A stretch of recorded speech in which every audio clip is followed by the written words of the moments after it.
Ladies and gentlemen, welcome back to the Flight 96 podcast. I'm your host, Hunter Foreman, and today, this one's a little off the cuff. I'll call it like a one-off.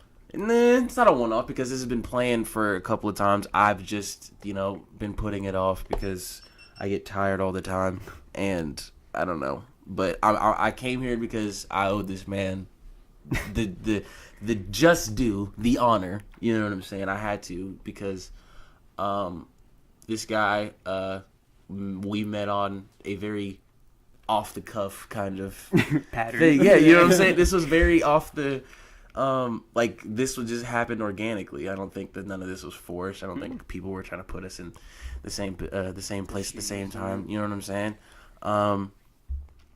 First of all, Matt Lindsay, aka dERRICK, is in the building. What's going on, brother? Little D, what's up, man? Which is we're neighbors. Yeah. Technically, yeah. technically we are. You know what I'm saying? And we figured out that we have a lot in common. Pretty quick. Like really quick. And it was like, and I just kind of thought to myself, I was like, okay, if this dude comes on the podcast, I have to set a time limit because we get wrapped up in so many we can get wrapped up in the top stuff. Yeah, like we can get wrapped up in so many like different like subjects. Like I think we like, of course we talk about like rap and everything, but it's like we can sit here and talk about like we get into UFC sometimes. Yeah, we can get into UFC. Yeah, we can get into UFC. We can get into all that. You know what I'm saying? And so let's actually get into UFC if we can talk in about that before we get into hip hop because we can. Yeah, one of these days I'm gonna get chased. I'm gonna go completely like Joe Rogan and we can just strictly talk MMA. Oh my god! And get my friend Hope. She's a huge MMA fan. So that's definitely like a panel that I definitely want to talk about. Yes, I definitely want to make that happen. First off, Conor versus Khabib. We watched that fight together. Yeah. What were your first reactions of it? Like, what was your? I think everyone stood up and didn't know what to do. Yeah. I'm still debating if it was planned, if that's necessarily available term, but. If you live under a rock, basically what happened is Khabib won. I want to say third round, rear naked choke. Got him with the ground and pound. Yeah, he did exactly what he did. And I told people that Khabib was gonna win. I had Khabib winning because it's like what a wrestler always beats a striker. Right. Like it's just basic. What Conor fight do you remember of him on the ground? Chad Mendez, and he was losing for 2 rounds, and then Chad got stuck with a couple of good punches, and then you know what I'm saying. That's what happened. But what stuck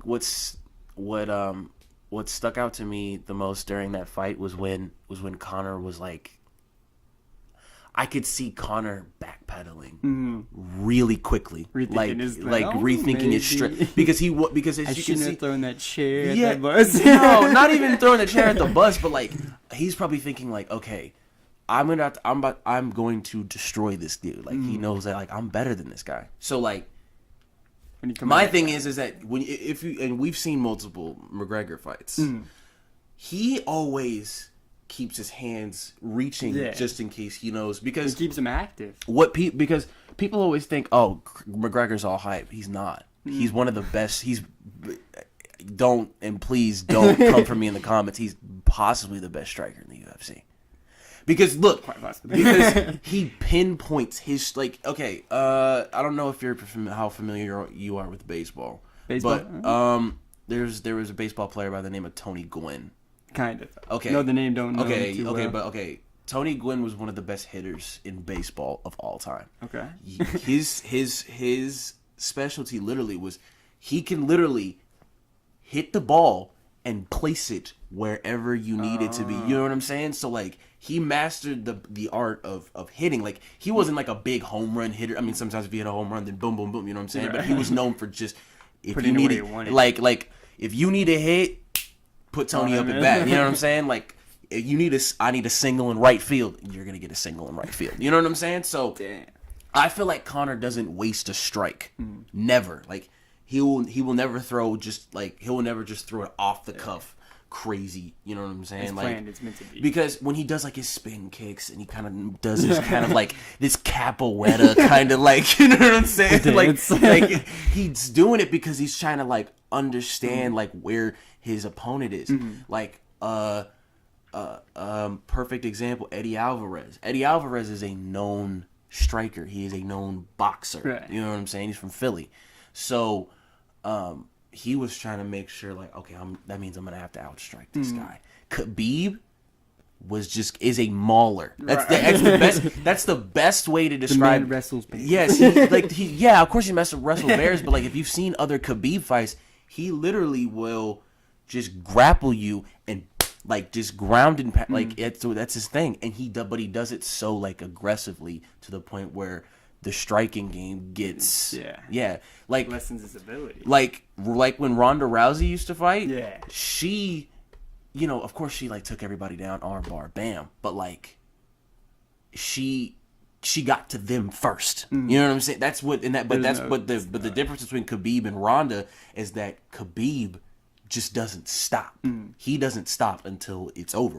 Like he's like, I'm gonna take you down and I'm going to beat on you. It doesn't matter, you know, like it doesn't matter. Like he just reminds me of a more aggressive GSP. George St. Pierre. That's what he reminds me of. But back to what I had to get that inside so I can get to this question. So as much as, let me see if I can make this like make sense. As much as Conor is a really good striker, do you think Khabib is that much better of a grappler? Of a grappler? Like, okay, Conor McGregor's stat on striking is like a 98. Right. Do you think Khabib's grappling is like 100? Like that much better? Yes. And you guess it'd have to be, you know, after saying that. But I mean, it's like multiple questions and multiple theories. Because of course the fight sold itself. I mean, we know the story. We know the throwing the drama with ate it up. And all that stuff, and him injuring 3 fighters and costing. That's a lot of money. That's a lot of money that he cost Dana White. Like the Golden Boy. Yeah, Dana. but like I have a huge problem with Dana White, and like I don't like the way he runs his company. I don't. I'm going to be completely honest. I really don't like the way he runs his own company. You see Mike Tyson's Instagram post? He wrote "dick" on his forehead. Tyson. Yeah, shout out Mike Tyson. One of, if not, like him and Muhammad Ali are the 2 greatest boxers of all time. Yeah, I don't care. It's another discussion for another time. You know what I'm saying? I'm not a big boxing guy, but I will stand behind like 2 of those are 2 of the greatest. Those are my top 2 right there. Yeah. Boom. You know that, and my personal favorites are Jeff Lacey and Sugar Ray. Oh, Sugar Ray Robinson. Oh, fuck. Yeah. So, but back to UFC. I've never liked Dana White. He rubs me the wrong way. Under my skin. No, not gets under my skin. He just rubs me the wrong way. Like just because Conor is investing millions into the UFC, he wants to dismiss all of that. I don't care who you are. I don't care if you're a fighter who I have invited over to meet my personal family and we've bonded outside of business. Right. You threw what was it? Was it? I want to say steel chair, but I'm not sure. I'm gonna go. What are those? Folding ones, right? Maybe? No, it wasn't a chair. It was a. It was like a dolly. Yes, it was a dolly. It was a dolly. My mistake. If you threw a dolly through a bus and injure 3 of my fighters, who are going to compete for me, right? It doesn't matter who you are. There will be consequences, and I don't know. I guess Conor got fined or whatever, but really, the fact that we are frowning on what Khabib did after the fight more than what Conor did at the beginning of all of this. Yeah.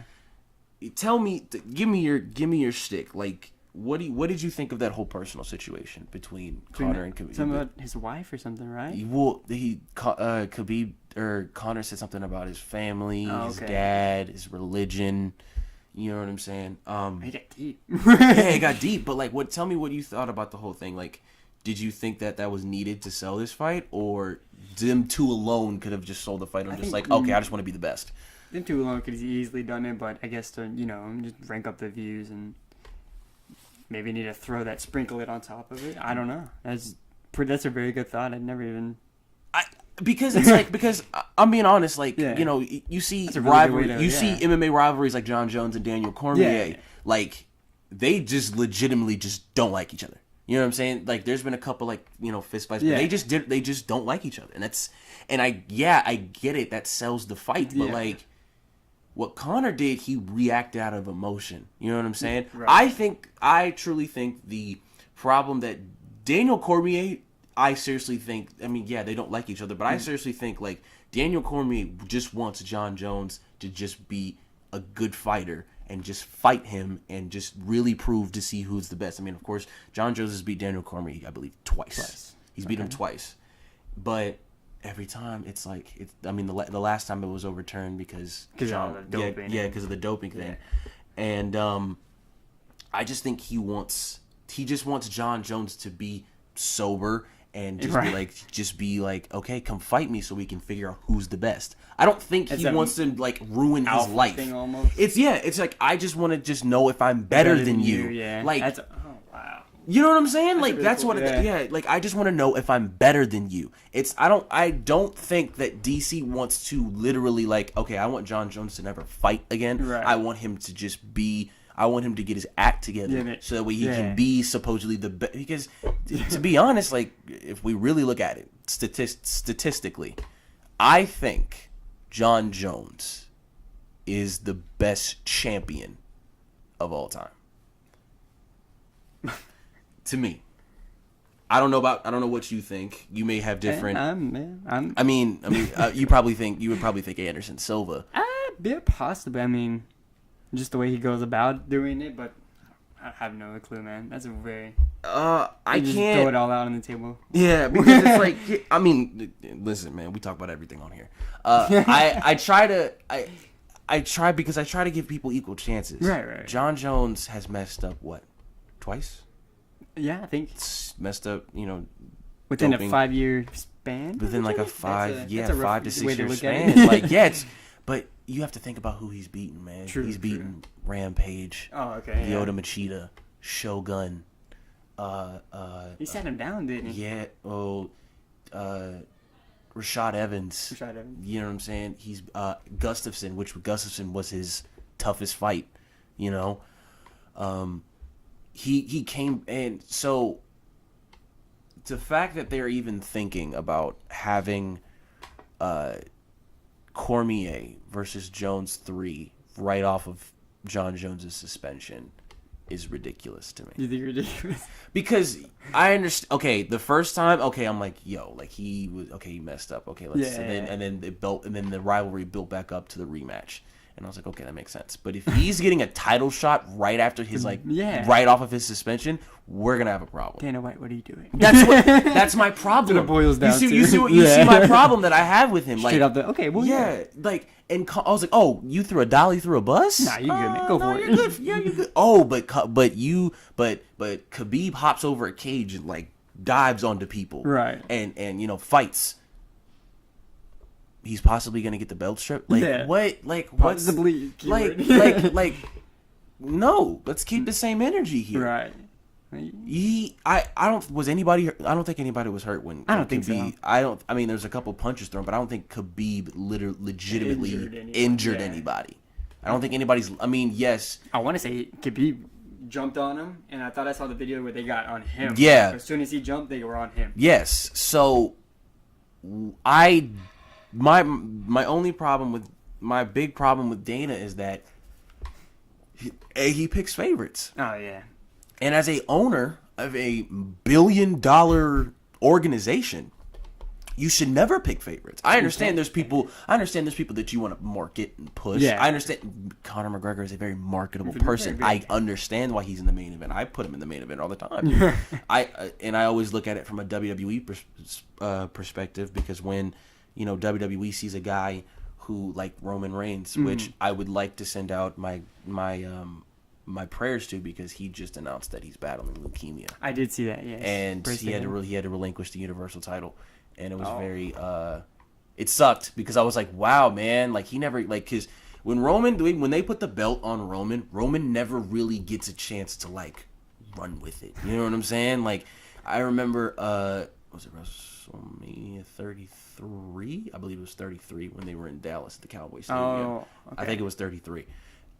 He beat Triple H in the main event, and I was like, all right, Roman's gonna get the run with the title, and then he loses it in like 2 pay-per-views, and I'm like, what do we do? Like, what's like, okay, but I understand now, like they made a moment out of it, but Roman had gotten suspended for I think failing a drug test, and what's crazy is he comes back fresh off suspension. He's in the main event of the pay-per-view that he comes back at. He's in the main event. He loses. He actually gets pinned, but he's in the main event of it, which I was a little pissed off at, because I was like straight off a suspension. Like, you're gonna be put in the main event. Like, what? Like, what do you? So I was a little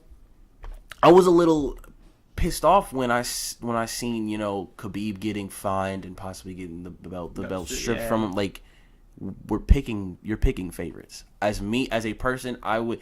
And another problem that I have with him is the whole Tyron Woodley situation, which I'll give you a little insight. Yeah, he literally does not want Tyron Woodley as welterweight champion. He literally does not at all. He thinks he's a boring fighter. There's Tyron Woodley. Maybe there's probably some race. Whoa. Yeah. There's probably some race stuff behind it. I'm not gonna. Dana White. Yeah. Like, I don't want to get into that. But like, you don't believe in your own champion? Yeah, so fucked up. He beat Demian Maia, which is one of the best. He proved his way to the top, basically. Yeah, he's proven his way to beat. He knocked out Robbie Lawler. Oh wow. Yeah, he knocked out Robbie Lawler. He beat. And he's boring. And that's what I'm saying. He put on a great fight with Stephen Wonderboy Thompson. The first one was a draw, and then the second one he won. Dang. And like, I don't get it. Like, you know who was a boring champion? GSP was a boring champion. GSP was a boring champion. You mean to tell me I'm about to watch a fight about a guy laying on top of him for 5 rounds? While Tyron Woodley's a boxer and wants to and he's about to stand up and bang with somebody? Really, bro? Really, man? You know what I'm saying? Like, I believe in the even playing field. Right. I believe that everybody should be able to get an equal opportunity. That's where the politics come in, and you gotta suck up to the boss or whatever. I think, I don't think Conor is doing any of that, because I think he just truly believes in the UFC and he wants to invest in. I completely respect that. But your money, bro. But it's your money. You do what you want with it. You know what I'm saying? You're making a ton of it by giving the UFC its highest pay-per-view ratings in history. I mean, I think Conor versus Khabib was like 2 million. Dang. So that's incredible. So my question to you is, if you feel the same way, or if you have different viewpoints, just do you believe that, you know, these billion-dollar organizations like the WWE, UFC, Bellator, Impact Wrestling, you know, those the big sport, you know, I hate using when I'm talking about wrestling, I hate using the word sports entertainment. I hate using that. It's boiled down to it's what it is, but like that. It's like the "Make America Great Again" thing, where it's where that phrase is associated with so much like hate, and BS. You know what I'm saying? So, do you think that most of these billion-dollar organizations that, you know, are on TV and doing that stuff, do you think they really do play favorites, or it just happens to be a coincidence? It's got to be favorites for the really? money. I think for the money to roll in, it's got to be favorites. Like, I can sit here and watch. I mean, excluding the NFL and the NBA, because if you're the best at the moment, like, then you're gonna get the Oh, you're gonna get the obviously. recognition that you deserve. Right. Like LeBron, Right. I'm not gonna disagree. How much was that deal for 4 years? That's a good question. Some 100 millions somewhere up there. He's like he's having fun with that. Exactly. Like he went to LA because he wanted to. Like He's like, okay, whatever. yeah, he's like, all right, man. Like let's try a new this chapter. Space Jam Like, 2 and that's why I Why hate not? making. That's why I hate when people try to make the comparisons to him and Kobe and him and MJ. First of all, Kobe stayed in LA his entire career. And that's what he wanted to do, but he still proved himself as one of the best basketball players of all time. Yeah, he did that. Michael Jordan went to Chicago and did 2 3-peats. Right. Won 3 championships back to back in twice. Right. So like literally it was I can't remember the years. It was Bulls, Rockets, Bulls. That's literally how it went. So, and he won Finals MVP all 6 times, and then in between those the 2 years that he went to go play baseball and do all this other stuff, Hakeem Olajuwon wins 2 championships, and it's crazy. I think that if you look at the NBA history, if you look at the NBA history books and you look at the NBA like finals like MVP and stuff, like you'll see like it's literally 3-peat Rockets 3-peats. Like it's so crazy. It's so crazy. But Domination. It really is. Oh yeah. Speaking of domination, Where is this who going? I think who's having one of the best years of his career right now. We're switching to my favorite topic of all time, which is hip hop.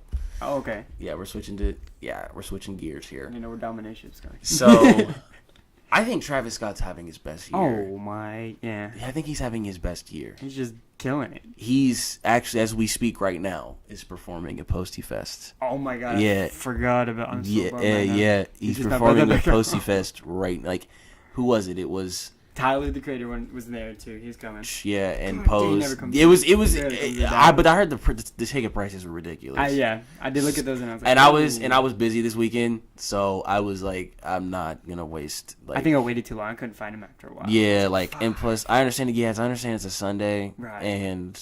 But Yeah, work tomorrow. Yeah, I would yeah, have gone. Someone was like, "Hey, you just want to take his radio?" yeah, station?" yeah, Easy. I'm in. yeah. But how do you feel about Travis this year? New dad. New. You do Dad? That's New album? New album. Platinum album. Sicko Mode's like Sicko the biggest song of the It's year. probably gonna win hip hop song of the year most likely and Uh, everything. I can't. I mean, some places maybe, but there's other contestants. Yeah, there's definitely is other contestants, but it's like name somebody that with his type of I guess you can say his type of sound Okay, yeah. that has like literally taken over like the entire hip like I mean, Astro World is still like is considered the album of the year so far. Like is it still top 10 right now? yeah, we still got there's like there's a couple I want to go through a couple of albums that have came through. Recently. We're as usually we do, we will be back and I want to get Matt back on the show next month and we'll do kind of like the Flight 96 Hip Hop 2018 in review kind of thing because there's a lot of stuff there's like the fact that we've been able to get so much stuff this year It's is insane. ridiculous. Like, bro, we got a Jay-Z and Beyonce collab album. We got the Carter I don't 5 care. album. I don't care how. Yeah, we got the Carter 5. That's insane. That's insane in itself. Like, Oh, man. you know what I'm saying? We got the Carter 5 in itself. Like, we are so like as hip hop fans, like we're so spoiled. Yeah, dude. We're so spoiled, bro. Like you know what I'm saying? Like I can't fathom like how much like great stuff we've gotten. Like, first off, I want to give me a reaction on the Carter 5.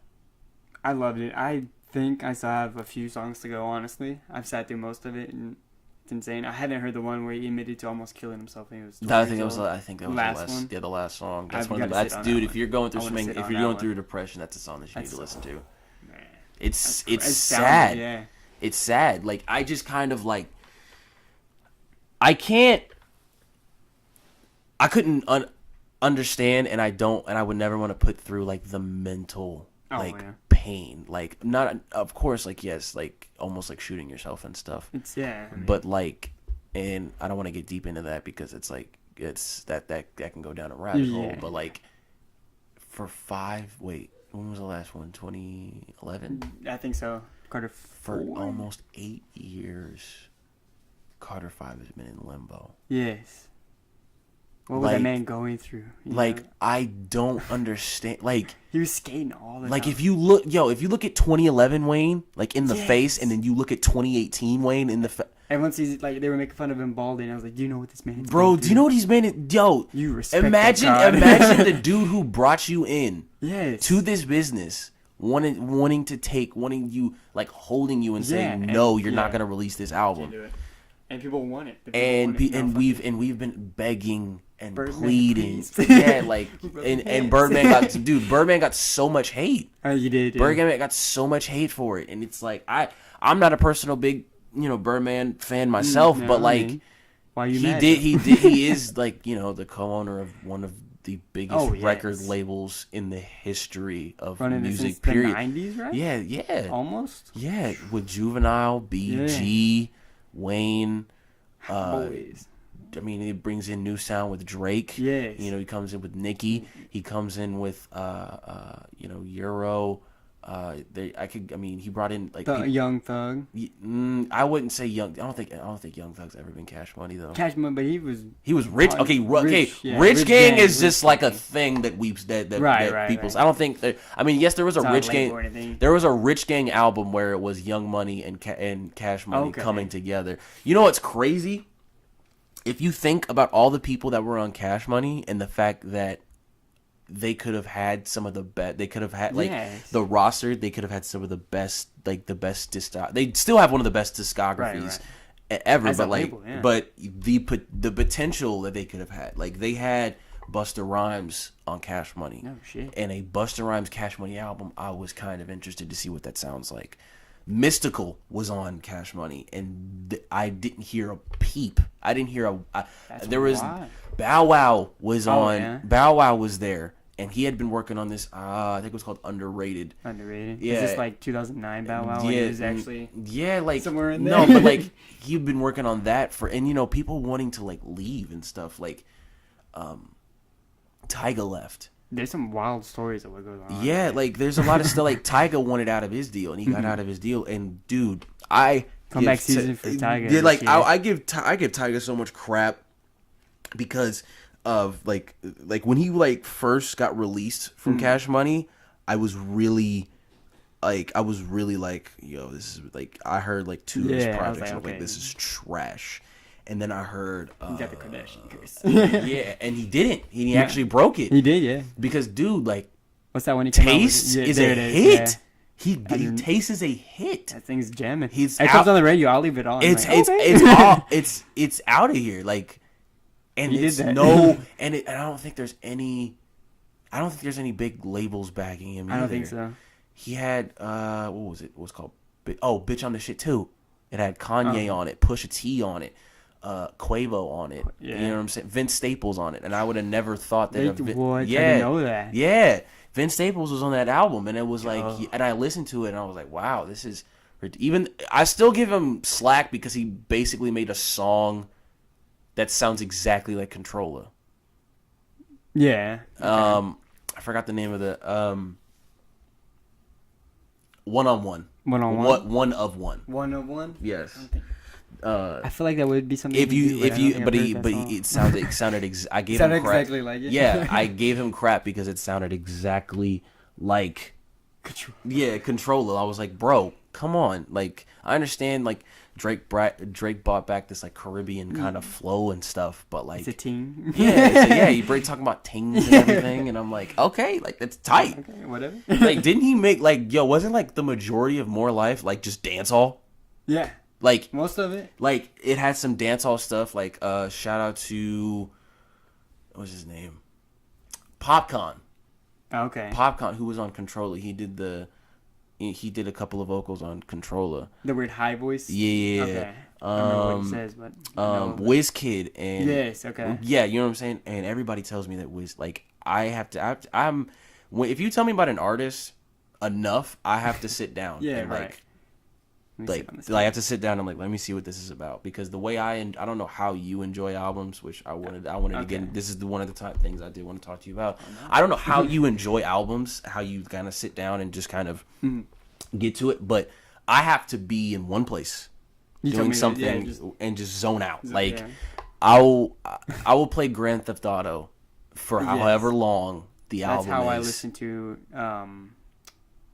Before the Money by Joey Badass. Really? Playing okay. GTA. Wow. Really? That's okay. Let's talk about that. What did you what was your thoughts on that? Like, how was your vibes? During that. That's when I was writing. Like, that's when I first started making my own shit. Like, which we'll get. We'll get into that in a second. Sorry. No, you're good. But one of the greatest albums, I think. And this new generation of hip hop is produced like. Minus Kendrick, minus Cole. Yeah. Like, but obviously, up against them also, but Before the Money is just the lyricism, the rawness of it all is just insane. Price conscious and all that. Yeah, like, what was crazy? Like, when I met Joey. Oh, yes, I met him too. Yeah. So, that was crazy. But, that was one of, and I tell people this all the time, like, that's one of the best days of my life. That was one of the best. He was just so genuine. He's so dope. Like, that's why he's like, if anybody asks me who's my favorite rapper, it's Joey. Like, hands down, he's my favorite rapper. Like, he's amazing. Like, like, memories of me riding my bike, listening to 1999 around the neighborhood is an amazing. No, because it was a masterpiece. And like, I'm so glad they re-released it. And yeah, but what. It kind of saddens me because it's such a purist that I am. Funky Hose. If you hear the re-released where it's on Apple Music, there's a sample that got taken out. Oh, really? Yeah, the time keeps on. The time keeps on. They took that out. They took that out and had to redo the beat, and it sounds so weird. Oh. I guess there's an alternate version that they had to make, and so. But the rest of the stuff is there. They changed the title of Suspect to Third Eye Shit, and I was like, okay, that's fine. But like, if you listen to 1999, like in its purest form, like the free version, you'll be like, wow, this brings you back to that era. He was like, a kid too. He was like what? 18, 19, somewhere like, around there. Like, and you never, and 16, 17-year-olds weren't listening to MF Doom, listening to Mad Lib, you know what I'm saying, studying the golden age of hip hop. Like, that's why I like resonated with so much. And then I just remember just this one summer, I think I was heading into my senior year, where I'd listen to Pro Era like every day. Anything Pro Era is Joey Badass's group. Anything, the group tapes. CJ Flies. CJ Flies is dope. We had Nick Caution. Him and what's his? Oh my gosh. Chuck Strangers, Desi Hines. There's one. Kirk Knight. They made a tape together. Called Nick at Night. Yes. Dude, that's so dope. That's like my favorite tape. I'm so glad they did that. And Kirk Knight's gonna be dropping an album at the end of. I just got a notification. Like he I think it's gonna be dropping at the end of next month. It's called It Is What It Is, but the way it's like, because what people don't understand about Pro Era is that they are like wordsmiths like T. Yes. Like, if you really like Nick Caution's, like, the kid's a genius. Yeah, his name is the name of his debut mixtape was called. My name's called The Sky's the Limit, and we're like, okay, but it's literally Disguise the Limit, like DISGUISE the limit, like disguising the what? Did you see the cover art for it? Yeah, and it's like his hand, it's the like his hands, it's the hands, like they're disguising the that's ridiculous. And then Kirk Knight's first album was called Late Night Special. But it was spelled KNI. Like, that's amazing. That's amazing. And then the Summer Nights. Yeah, the Summer. Yeah. Dude, I have that on a shirt. I have that album cover on a shirt and the actual CD. Like, you know what I'm saying? Like, I can't. Summer Nights took me to Summer Nights made Joey my favorite rapper. It was 1999 made him like. I'm so glad Steve's got a song. Too. Yeah, like this song makes me so. Oh. Long Live Steelo. Long Live Steelo. Yeah, it's a very good song. Yeah, for real. Steez's music was incredible. Oh my god, I go back to it. American Corruption. Jesus. Yeah, dude. Like he was talking about stuff that everybody's starting to talk about now. Like kids on drugs. And yeah, stuff. like hey, I've been knowing about that. Yeah, like if you listen to Free the Robots. Yes, one of my favorites. Oh my god. Yeah, like the video is so. And the fact that these guys were able to get MF Doom beats, Madlib beats, like beats that like. To me, would intimidate me immediately because it's like put it on, it's like you have to go in like it's like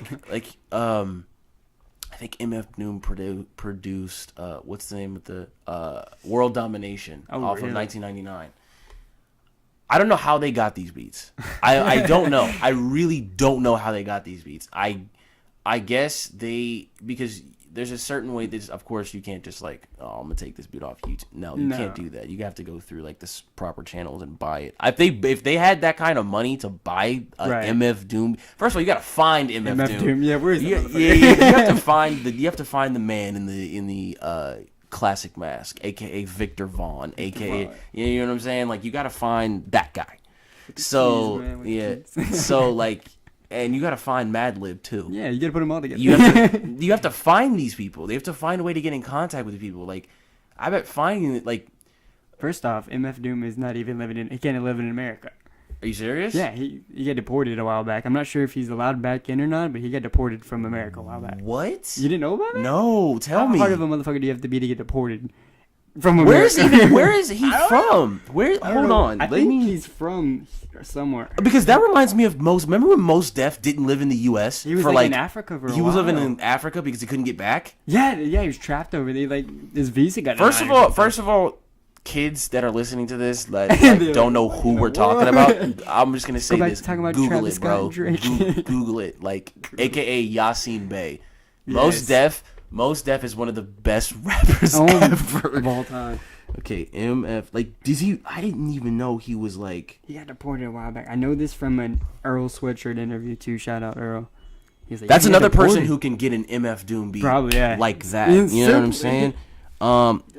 He was born in London. No shit. I thought he was born in London, but he's from Long Beach. Personal life. You know what was crazy? He used stand-ins. You didn't know about that? With stand-ins? Like, I think I might know. Like if he if he would go on tour, he would just have random people with the mask just go on stage for him. Like, that's crazy. Yeah. He just had time for that bullshit, man. I didn't. He's got more beats to chop. Did he really get deported? I think somewhere in legal troubles. I remember reading about it. I'm not sure he's allowed back yet or not, but it was. I don't know because that sounds more like Mos Def. And I don't know. Like if he actually did get deported, like. Top 10 deported exile musicians. There's a bunch of them? This is an article from 2012. This is getting real this reminds me of the Joe Rogan podcast. Okay. All we need is getting deported. Slick Rick. What? Slick Rick got What? Slick Rick got deported? How hard of him? No. He got deported. What was he doing? Didn't he have a bunch of allegations? Yeah, it was attempted murder. Yeah. Jeez. Okay, Paul McCartney. He got. I didn't know this. Paul McCartney got banned from Japan. Oh my god. Yeah, he got deported from Japan for weed carrying. Oh shit! No way. In 1980. What, Paul McCartney? Yes, Paul McCartney. Oh, I do know this. Okay. Yeah. Okay. I thought it was MF Doom. Offense for being a supervillain. Okay, oh shit, that's a dope. Let me see. It's hold on. And I'm reading this off of shout out to istuff.co. This is the article from 2012, so I don't know how reliable. how reliable this is, but this is what it says. In what's increasingly looking like a tactic by the United States to rid themselves of all musical talent, Q Magazine reported last month, this is in 2010, that MF Doom was slick rigged in 2010 trying to by trying to re-enter the country. The British-born Doom was moved to the U.S. as a baby, but never naturally. Sanctions. 2 years ago, he bit the bullet, filed for a UK passport, and jetted off on a world tour. Doom has a U.S.-born wife and children, as Q suggested. Most likely figured they'd be enough to guarantee him. Okay, so So they denied it. He was never like his paperwork just wasn't filed. Yeah. Okay. But back in the U.S., he was met head on by a recalcitrant. I don't even know how to say that word. That's crazy. I've never seen that word. Recalcitrant. That sounds. I'm just gonna say recalcitrant. If that's what it looks like. Immigration official, and has been stuck in London ever since. Doom being Doom, he's been making it count, working on new recordings with both Tom. Oh, still making that money? Yeah, that's crazy. Oh, I didn't. That never came to my. I found that on an Earl Sweatshirt interview somewhere. I've never, because I know like what Earl got sent to Samoa for for like his mother sent him. His mother sent him to Samoa for like all kinds of. I don't think the true source ever got sent out, honestly. Yeah, like I never expected. Okay, I thought we had. You ever watch the interview of them coming and interviewing him when he was in Samoa? I never seen that. He was like running by the car without his shirt. It was, I don't know. Like he sat down and was talking about it. He's like, "Yeah, I'm trying to go back." And his manager I'm not sure if it still is, but it was Tupac's old manager. That's crazy. Earl. Oh, I've seen pictures of Earl like recently. I'm so glad he's coming out with something. I hope he's doing bad. I hope he's. He lost Mac and his father. That dude. Yo. That's so like. Oh. I did my tribute show and I said all my piece about Mac, but it still hurts to this day to me. It really does. Dude. It still hurts to me. I'm seriously thinking about getting tatted with like something on it. one of my great friends, Yvette, who gave me an amazing birthday gift. She gave me one of these like stones, which by the way, this will be uploaded on my birthday. This is the birthday edition. I don't think I had to tell anybody this, but she gave me one of these stones that's like very soft and it's supposed to be like a stress reliever. Oh, you rub it, you know what I'm saying? It's like a gem. It's like so dope. It's so dope. And like she gave me like this little like planner of like just stuff to like write in. Okay. And then she gave me like a playlist of like, it's called she made like a playlist of like, it's called Hunter's Infinite Playlist. Well, fuck, that's perfect for you. Yeah, and it's like, and that's like awesome. Yeah, it was like on this like CD and it was well thought out. I was like, dude, this is dope. Like no one's ever like went this far to give me a gift. Like this is crazy. And so shout out to Yvette for that. Cool. But that's crazy. I didn't know Doom was. You never think about that. Like, you know what's crazy? J. Cole was born in Germany. Yeah. But I'm pretty sure, of course he's got his files. Like, of course his paperwork was already filed. Like, he was born, like, I'm pretty sure he was born in Germany, but he's, of course, American. North Carolina. Yeah, he's from North Carolina. But he wasn't born in North Carolina. He was just born in Germany. Yeah. Same thing with Boss. Boss was born in Germany. Really? Yeah, that's what they both have in common. I did not know that. Boss which I think he came out with a great album this year. Lots of amazing material. Like Boss was. My girl was stuck on Roca Patrol or Boca Raton. Really? Roca Patrol, yeah. I got Vince on it too. Yeah. What's the album called? The new one? Yeah, the new one. That's a Milky Way. Milky Way. His names of his songs are so crazy. Yeah. No, excuse me. Boss was born in Paris. Paris, okay. And J. Cole was born in Germany. Yeah, Frankfurt. He was born in Frankfurt. And so that was. That's a cool connection. That is a dope connection. Yeah. Like, hey man, like you were born in the States, but we're both American. Right. Like, that's crazy to me. Like, so Milky Way. Let's get back to Milky Way. There's a song on there that I had on repeat for at least a good. I remember you showing me it. Fragrance. Yeah. Holy cow! I listened to that thing like 8 times a day. It was that song was amazing. And the dude who sung on the hook, his name is Corey C. He actually just got free from jail. Oh wow! Like, yeah, so he just got free from jail. So this is how he came home, and he's getting like, all this like, hype about it. yeah, Yeah, and they just shot a video for it and everything. Nice. So like, I thought that was dope. First of all, I think, and I excluding Pro Era because that's my personal favorite. I think Dreamville has the best roster. It's stacked. Them and TDE have the best rosters. Oh yes. Because Dreamville has Cole. Jid.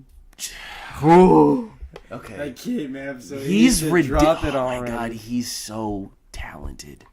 Jid is so insane. talented. He's so talented. It's scary. It's stupid scary. It's scary. Like he gives me Kendrick vibes. Like young Kendrick vibes. The like way this he can dude, control his voice and the pitches and the different accents. Do you hear 151 Rum? Yes. Okay. I can't. It's just First of all, the beat is ridiculous. It's ridiculous. And it's not like if you guys listen to 151 Rum, if you any Jid fans out there, it's literally rapid succession. Just boom, just off the cuff, no verse, like just boom, no hook, no nothing, just go like. And that makes me very excited for DiCaprio. Oh too. yes, it needs to happen. Have you listened to any of his old stuff? I've listened to a little bit of the Never Story. I've not touched the first DiCaprio. I think I need to go back and find that one. It's on SoundCloud. SoundCloud, okay. Okay, Perfect. and he put up an old tape from like 2011. 2011. And there's a song called, I think it's Proverb. There's a song called Proverbs where it's like lyrical, miracle, crazy shit. Like he is amazing. He is amazing. And I like, to me, Never Story came out Never Story came out last year. I think Never Story came out last year. I think yeah. Yeah, I want to. Let's. Can we fact check that? Let's fact check that. It's got some good joints on there though. Oh my god, insane. what? Like Ed and Eddie, Never. Jid. Never Story was. Yeah, last year. Oh, okay. Yeah, it was last year. Shout out that cover art too. Too. Yo, dude, who I don't know. I don't know who these people have. Okay. I think this has been the year of the cover art. It's like they're really putting in all the effort. This has been the year of the cover art because KOD came out this year. Oh, I love the cover. And the cover was like Victory Lap. Yeah, I love Victory Lap because it's so simple. But the lining and the way that Nipsey Hussle's positioned it when he's on the drop top of the car, you've listened. You've heard Victory Lap. If you haven't, you're slacking. Nipsey Hussle. Nipsey Hussle. No, I have not heard the new Nipsey Hussle. Oh my god, dude, that's possible. Like that's album of the year. I heard it was really good, dude. It's so motivating.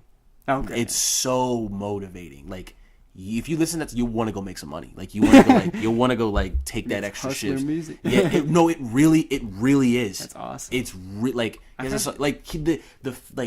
the songs alone. Like, he has a song with Kendrick on there. Yeah, okay. He's got a song with called Dedication. He's got the YG. He's got a YG.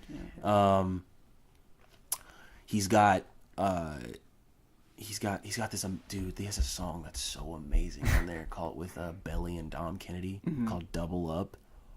Oh my goodness, that's to me like top 5 song of the year. Wow, it's so like you'll understand why I think because it's so like whoever. My thing is that we were asking for Victory Lap. For just it was like the Carter 5 for him. Like we were asking for Victory Lap for 5 years. It was supposed to come out 5 years ago. God damn. Because I don't know how familiar you are with Nipsey Hussle. Kind of, not too much. But you've heard of him. Yeah, exactly. Okay, he's from the West Coast. Yeah, exactly. Yeah.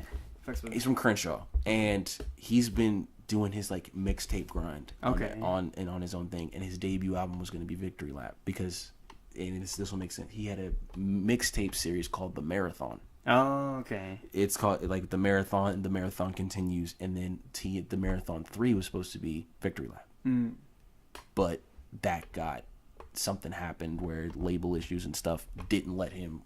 That always makes you scared to like sign. And you know what's crazy? He did it his way because he only signed a 1-album deal with Atlantic. Wow. With Atlantic, and it's like, okay, we're doing this my way. We're doing it this way. We're only doing it for 1 album. I'm not going to get sucked into this. Like I have he has his own record label, All Money In. Okay. And Nipsey Hussle is a very, very great businessman.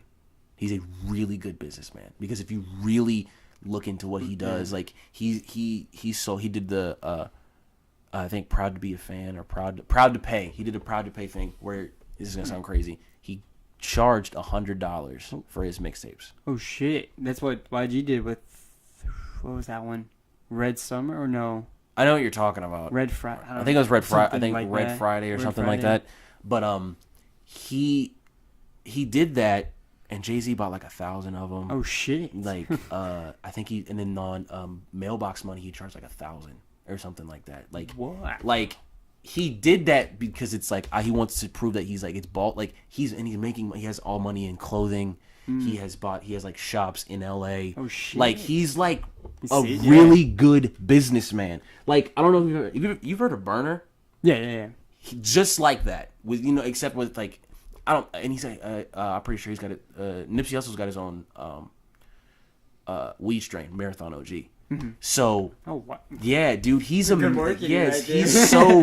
is so That's some serious shit right there. Man. He's so he's such a good businessman. Like if you listen to his interviews, he he talks about he opened up like a center for like kids to come in and like make music and yeah, like he does yeah he's so like I admire him so much just for like the outside business. Like I think like he goes out and like does like charity events and like you can't argue with that. He's so like I respect. That's why I like hold him to a very, very high standard. Like on the album, he has Puff Daddy doing his thing. He has YG. Fuck yeah. YG's on there.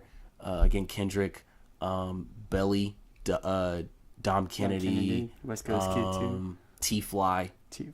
T Fly, Buddy, who Buddy's from the West, and he came out with an album called Harlan and Alondra. And that's the two streets that he grew up on, and it's so slept on, dude. Like he has a song. He has a song on there with Khalid. Okay. Called Trip, dude. Like he's so. There's a lot of people that don't get barely the recognition that they deserve, and have the best music I've ever heard. Like Victory Lap is some of the best music I've ever heard. It's pretty slept on, though. I think it debuted at number 3, number 4. I think it sold almost like 50,000 copies like first week. But that's his first album, though. Yeah. That's his first time going through the, you know what I'm saying? So, talk to me about some of your, influences, because yes, you do. You make your own music, and we can talk about some of this stuff. And first off, what made you want to rap? What made me want to rap? Oh, damn. I hate this question. It's the same one he hit me with. Oh, man. I don't know. Just the way of just, like, you can put it all in your own words and do it however you want. There's so many different ways to do it these days. Exactly. You literally can do it exactly how you want, because you have people who don't even have record labels. Like, as much as, and I hate to use this as an example, but 6ix9ine doesn't have a record. Label. Really? He doesn't have a record deal. No backing of it? No, he's just it's all him. And he's gonna run out of the alphabet. ZZ, Kiki. Yeah. He's gonna run out of that pretty soon. Well, no, Kodak did ZZ. Yeah, I saw that. I'm like, yeah, Kodak did ZZ, and he did. You know what I'm saying? Like, I don't think he has any like major. He just got cleared from the sexual assault charges. He only got some probation going. See, my thing is that there's a lot of stuff with him. Yeah. That I don't like him at all. I don't like 6ix9ine at all. I don't like his music. I don't like what he stands or anything. Yeah, exactly.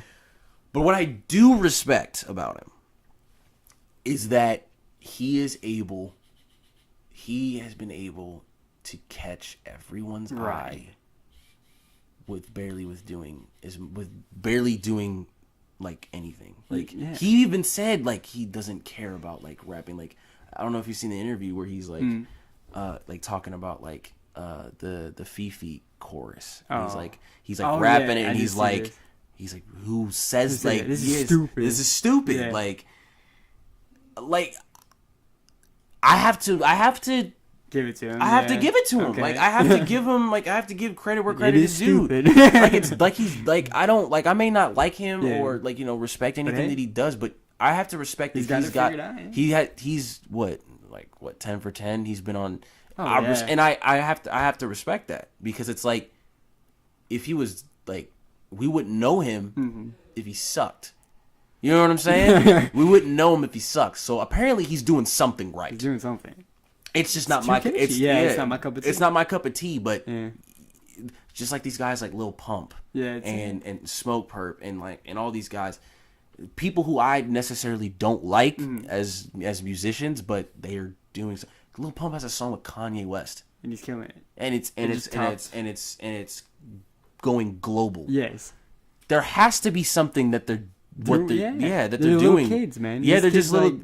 Lil Pump's what 17, 16? They're like they're younger than me, and I'm like, bro, I think I saw like Yachty's like what 19, 20 not that old, and he's on his second album. Yeah, like he's figured it out though. I think he's on his third album. Yeah, it's on his third. Teenage Emotions, Lobo 2, and then now Nothing to Prove, which I got a chance to listen to a couple of those, and I was like, I'm not touched that one. Teenage Emotions. I remember listening to Teenage Emotions. No. Not at all. It is not at all. The cover was Lil Boat 2 was a huge improvement from his first album. But I'm iffy on this new generation. I really am. I'm iffy. Like some guys Joyner Lucas. Have you heard of him? Oh my, he's amazing. He is amazing. He's amazing. Oh my god. The fact that I'm like as a person, I'm very proud of him because he got a song with his favorite rapper. Yes, and it's it's blowing up. He killed it. I can't stop listening to that song. I listen to it at least twice Lucky a day. You. Yes. Yeah. As a person, like how do you like you got your favorite rapper has you on a song and it's amazing. Like that's something like. Okay, that would be like who's your favorite rapper of all time? All time? Oh my god. It might have to be M, honestly. Who? M. Like if that's like you getting a song with Eminem. Exactly, and exactly what like his you would is. Like I would love to see his mind. Like he's like I just have. How do you come about that when Eminem's like, hey, I need you to jump on this joint? Like first of all, I wouldn't know what to do. I wouldn't. It'd take me so long to write that verse. I think I'd rethink it so many times. It'd take me the longest. And then like you'd be like in his presence, like I would have to tell him like, dude, I'm kind of like trying really hard not to mark out right now. I'm trying not to hard to shit. Yeah, like you know what I'm saying? Like I'm on a song with Eminem. Exactly. Like I'm trying to do this because I want to, but it's so fucking hard. Yeah, because it's like, and I would be so insecure about what I'm gonna be like. Like I'm about to like I'm not like you can't like competing with Eminem lyrically. You can't. It's near impossible. Exactly. But he did it. But he did a great job. He did a wonderful job. I mean, like he did an amazing. Like, it was a great verse. It was a great verse. Like the hook is so catchy. It's so catchy. You know what I'm saying? And his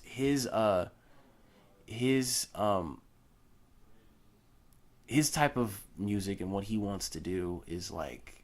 Have you heard the new joint he dropped? What is it called? I Love. I haven't heard that yet. I haven't heard that joint yet. It's.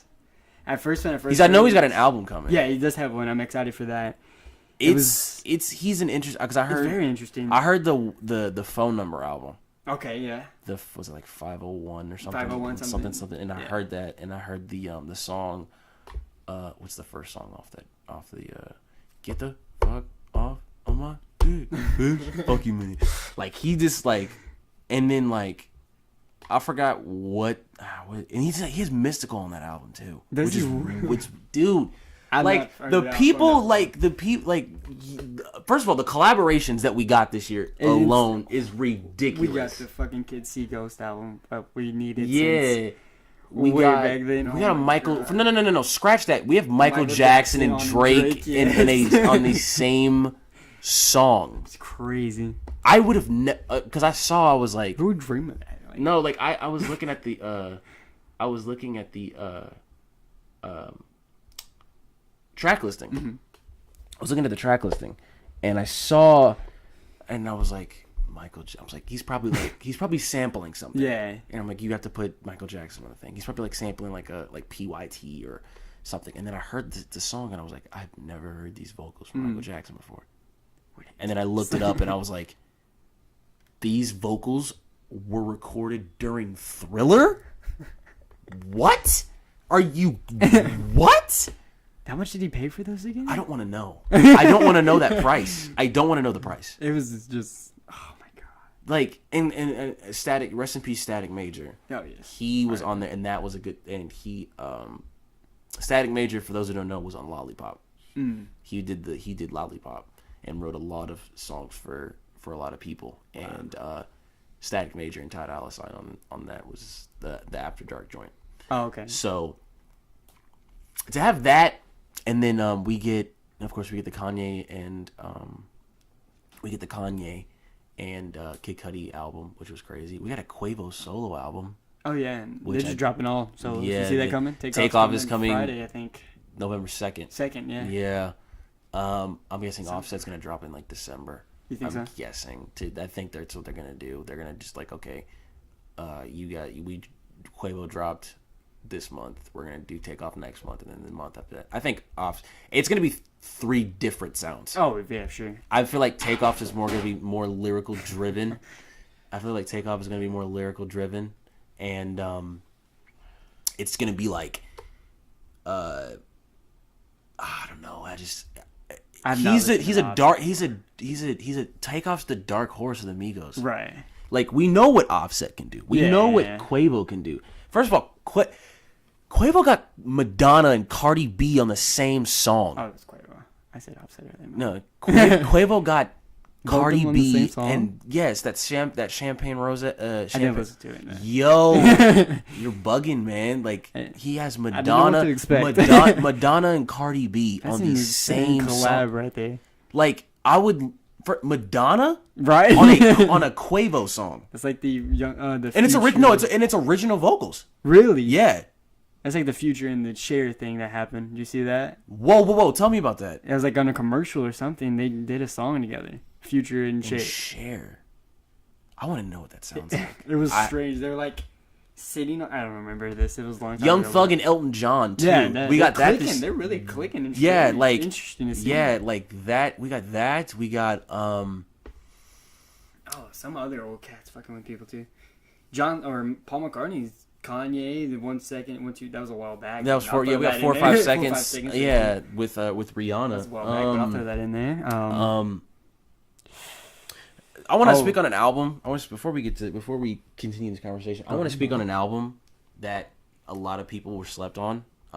It's one of the best albums I've heard this entire year, and that's Drogas Wave by Lupe Fiasco. I have not heard that one either, but it's a double disc album. Okay. It's a lot of lyrical content. It's a lot of stuff per Lupe. Yeah. Yes, it's very it's a lot to take in. Okay. It's a double disc. It's like 24 songs. Or was something. The last one he did the Drogas Light? Okay. And Drogas Wave is the one where it's the brand new one this year. Right. Drogas Light had heard of it. I'm sorry. Yeah. So Drogas Wave is and this is the craziest thing. It's about a story of slaves jumping off of a ship and living underwater. Whoa. And it tells the story of everything. Like, jeez. Dude, it's like it's like I can't believe of how good it is. Like, it's so like I'm not a double disc kind of person because that's too many songs, but like, shout out Chris Brown. Okay. 43 tracks or something. Didn't he do it? And then he did a Christmas version. It was like 50. No way. Yeah, he did like 12. No, he did 12 extra songs. Holy shit. He did 12 extra songs. Wait, hold on. Yo, Chris, I love you, brother. But like, you put as I pull You up. could have split it up, made some. You just sat on it for a little while, put it out later. Like, drop them all at the same time. No, like Chris Brown can't. Okay, Heartbreak on a Full Moon Yes, that's the was name a total of 45 songs. Okay, Damn. and the Heartbreak on a Full Moon Deluxe Edition, Deluxe. Cuffing Season, 12 Days of Christmas, was 12 songs.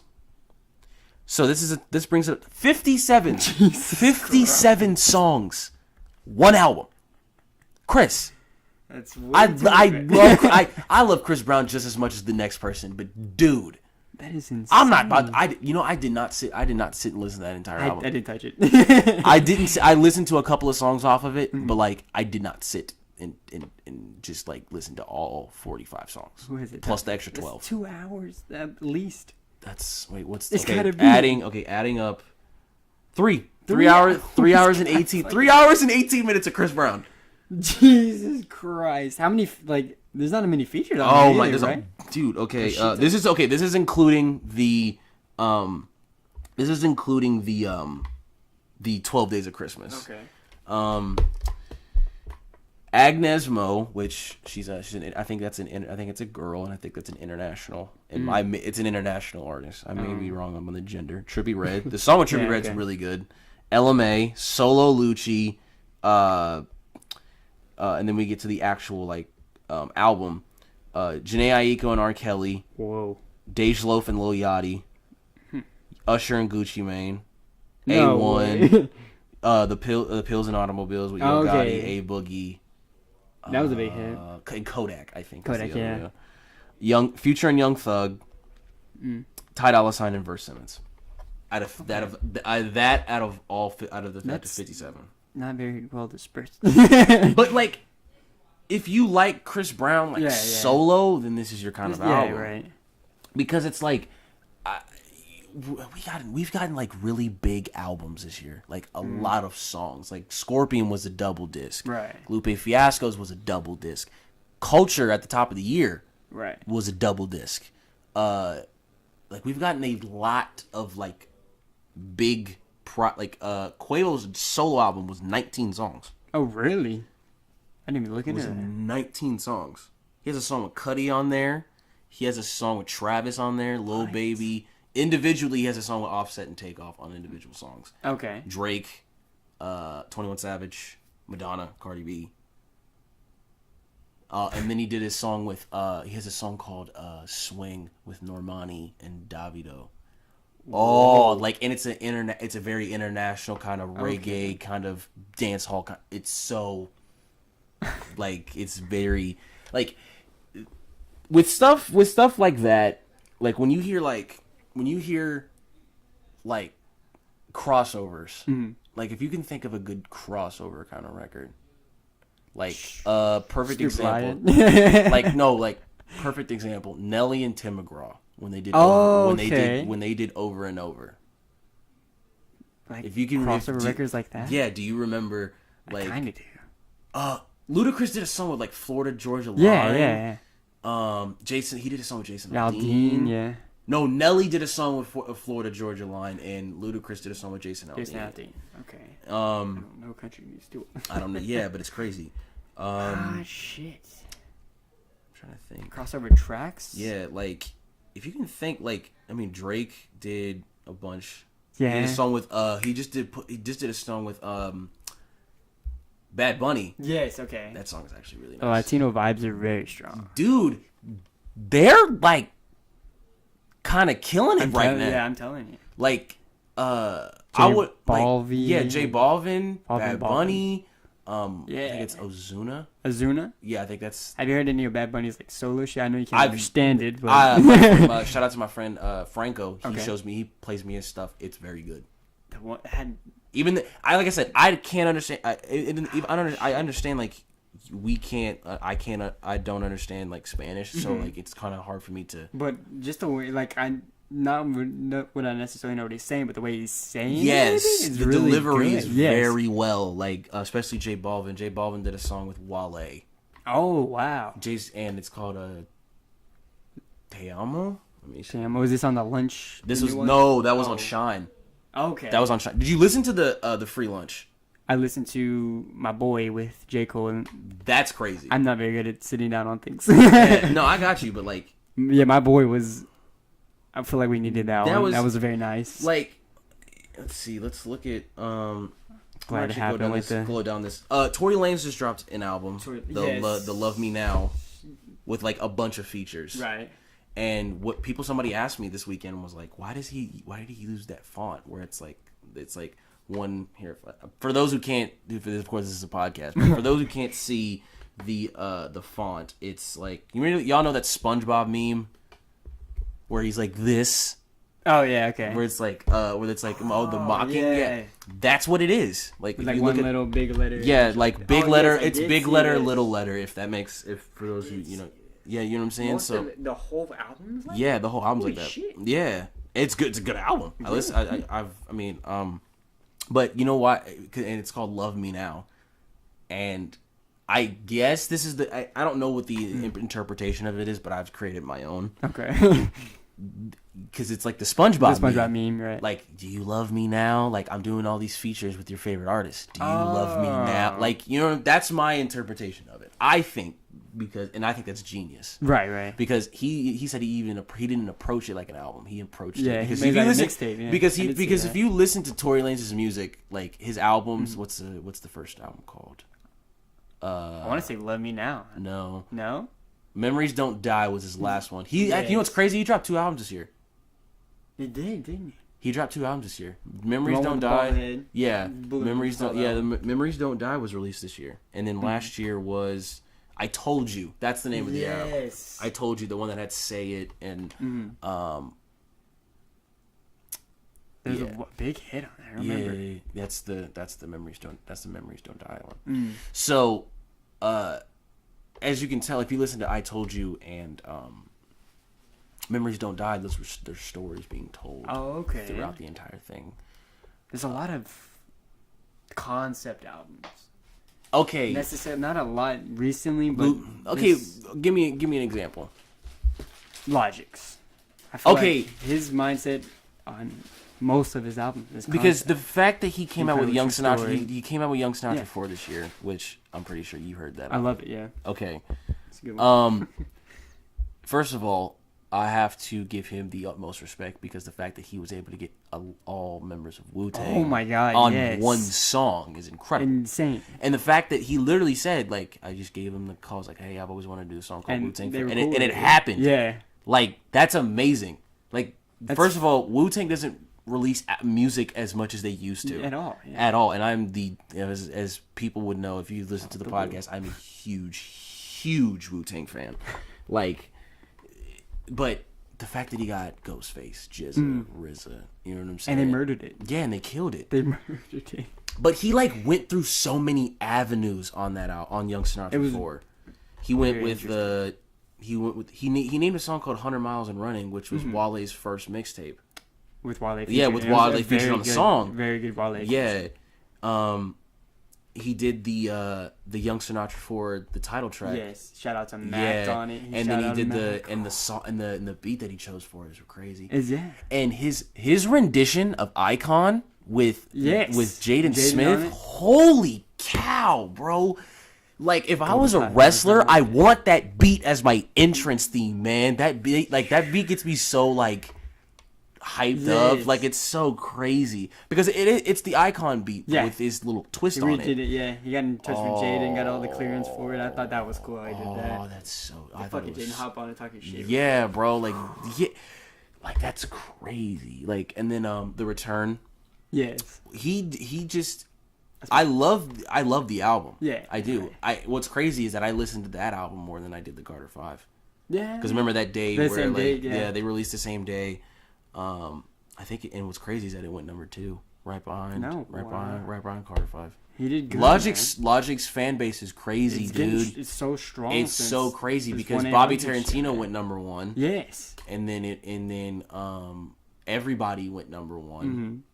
Not in that order though. It was the other way. It's the other way around. He got a number 1 album. He won a number 1. He got a number 1 album and a number 1 mixtape.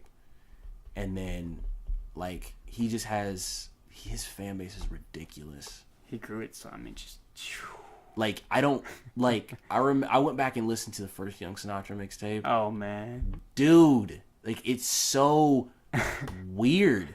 Like, I remember, there's this, I don't know if everybody knows, if you're a Logic fan, you know the song, All I Do. All I do is wrong. Like, that, I listened to that song, man. and then I went back and listened to, like, a couple of the songs off of Young Sinatra 4, and I was like, dude, this dude just evolves. You're right. Yeah. Like, it's like, I can't think, I mean, like, would you compare his evolution to, like, J. Cole's evolution as well? I put it up there. Because I have to, I mean. you listen to the warm-up from Cole, and then you listen to KOD. Like, KOD is probably the most out, Yeah. you know what I'm saying, I feel like it was outward thinking it was I've more out ever of his seen. comfort zone, it felt Yeah, like. but it worked. It did work. Yeah. It worked, It was like- insane how it worked. Because it's like, you have these artists where, you know, they feel like they're stuck in this bubble, and then they do something that's like off the wall, and it's either a hit or miss, and they're Right. scared to take that risk. For example, the hip hop historian that I am, I feel like that's what I'm giving y'all is hip hop history lessons today. But no, we're just literally just hanging out in this memorabilia room. Common, if you're familiar with Common, aren't you? A little bit, yeah. I'm familiar with me. He did an album that was like I think 2 albums that were focused on like funk and jazz, and then he did like a kind of like a techno album called Universal Mind Control, and they flopped to me. They flopped to me, and it was like, and then he got back to where Common is known for just being a rapper, being very soulful, being very conscious. Being very his music is very relaxed, and that's not a bad thing at all, because we need that. We like, you know what I'm saying, like there's a song, I mean, he's infamous, like I think one of the best Common songs I ever heard was The Light. That dun dun dun dun dun dun dun dun dun. I wish I could play music on it. I wish I could play music, but like, you know, YouTube will flag me for it, but it's okay. And then you see J. Cole step out of his comfort zone. Usually he does a lot of storytelling. Right. Well, he did some storytelling on this. Yeah. J. Cole, you're not necessarily known J. Cole for Turn Up Records. No, I wouldn't say so. You don't know J. Cole for Turn Up Records. Like, The last few Wet Dreams and Crooked Smile were really storytelling. they're really good. Yeah, but but if you're going to a club, you do not expect to go hear J. Cole at all. Right.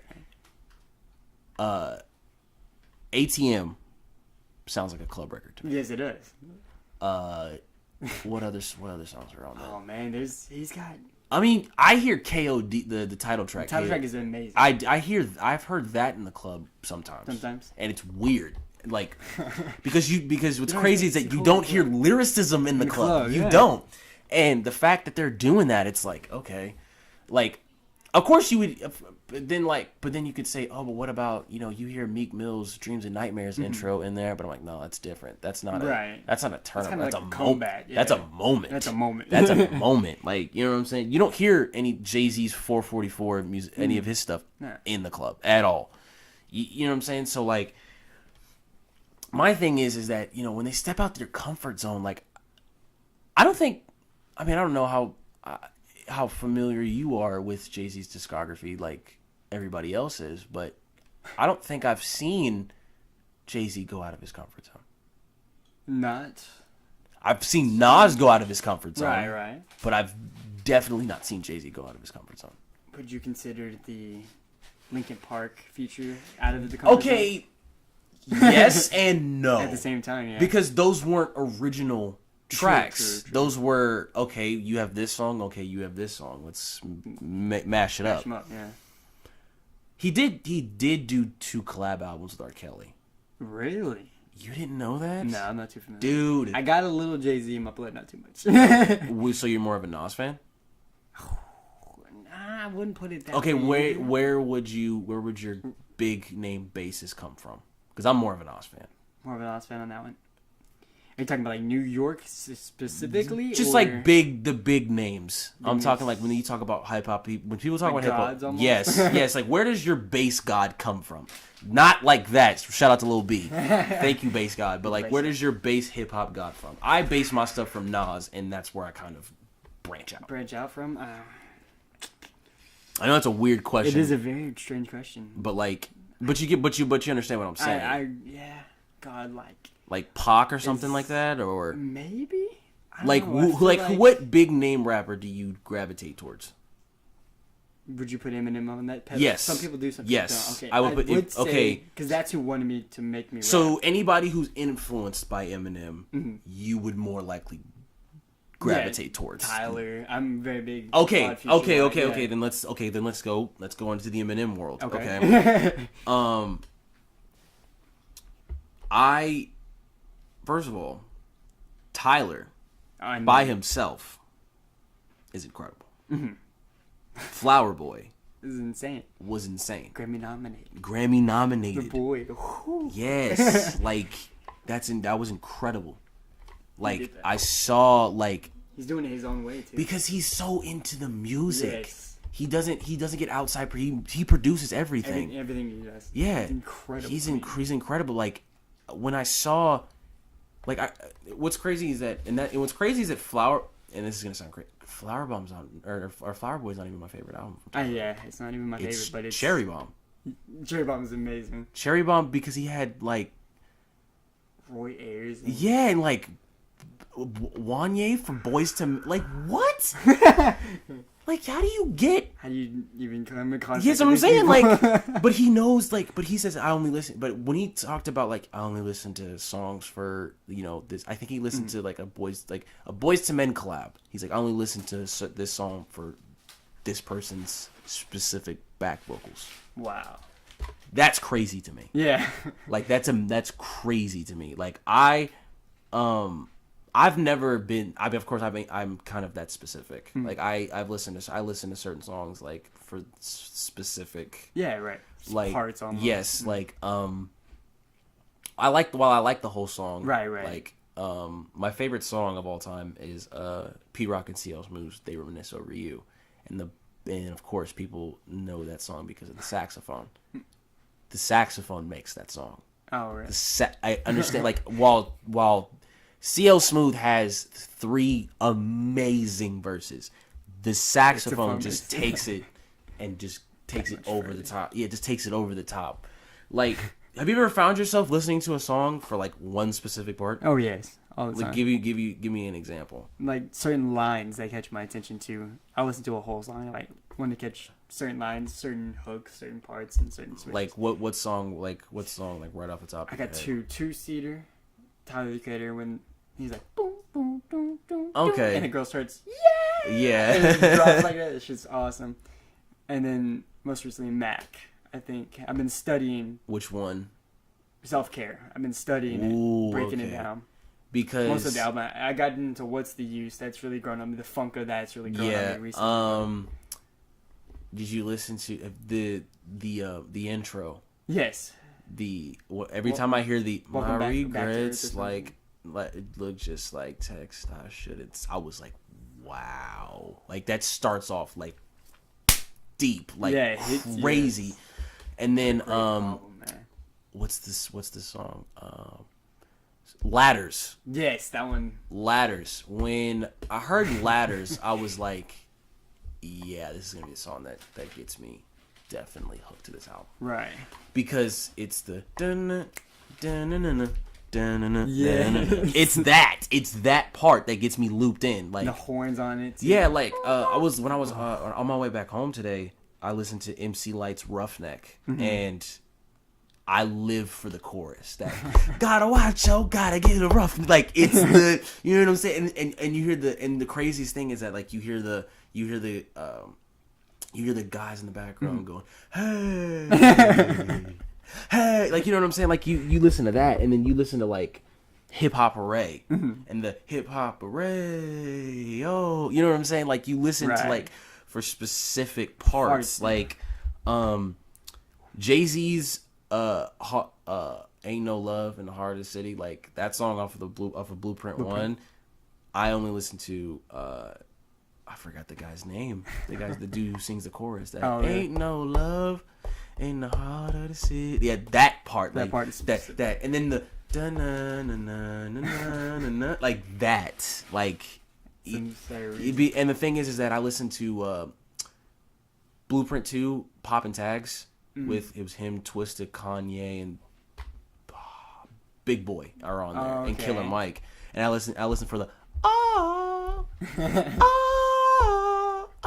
like the, you know what I'm saying, like just the tiny, just the tiny nuances.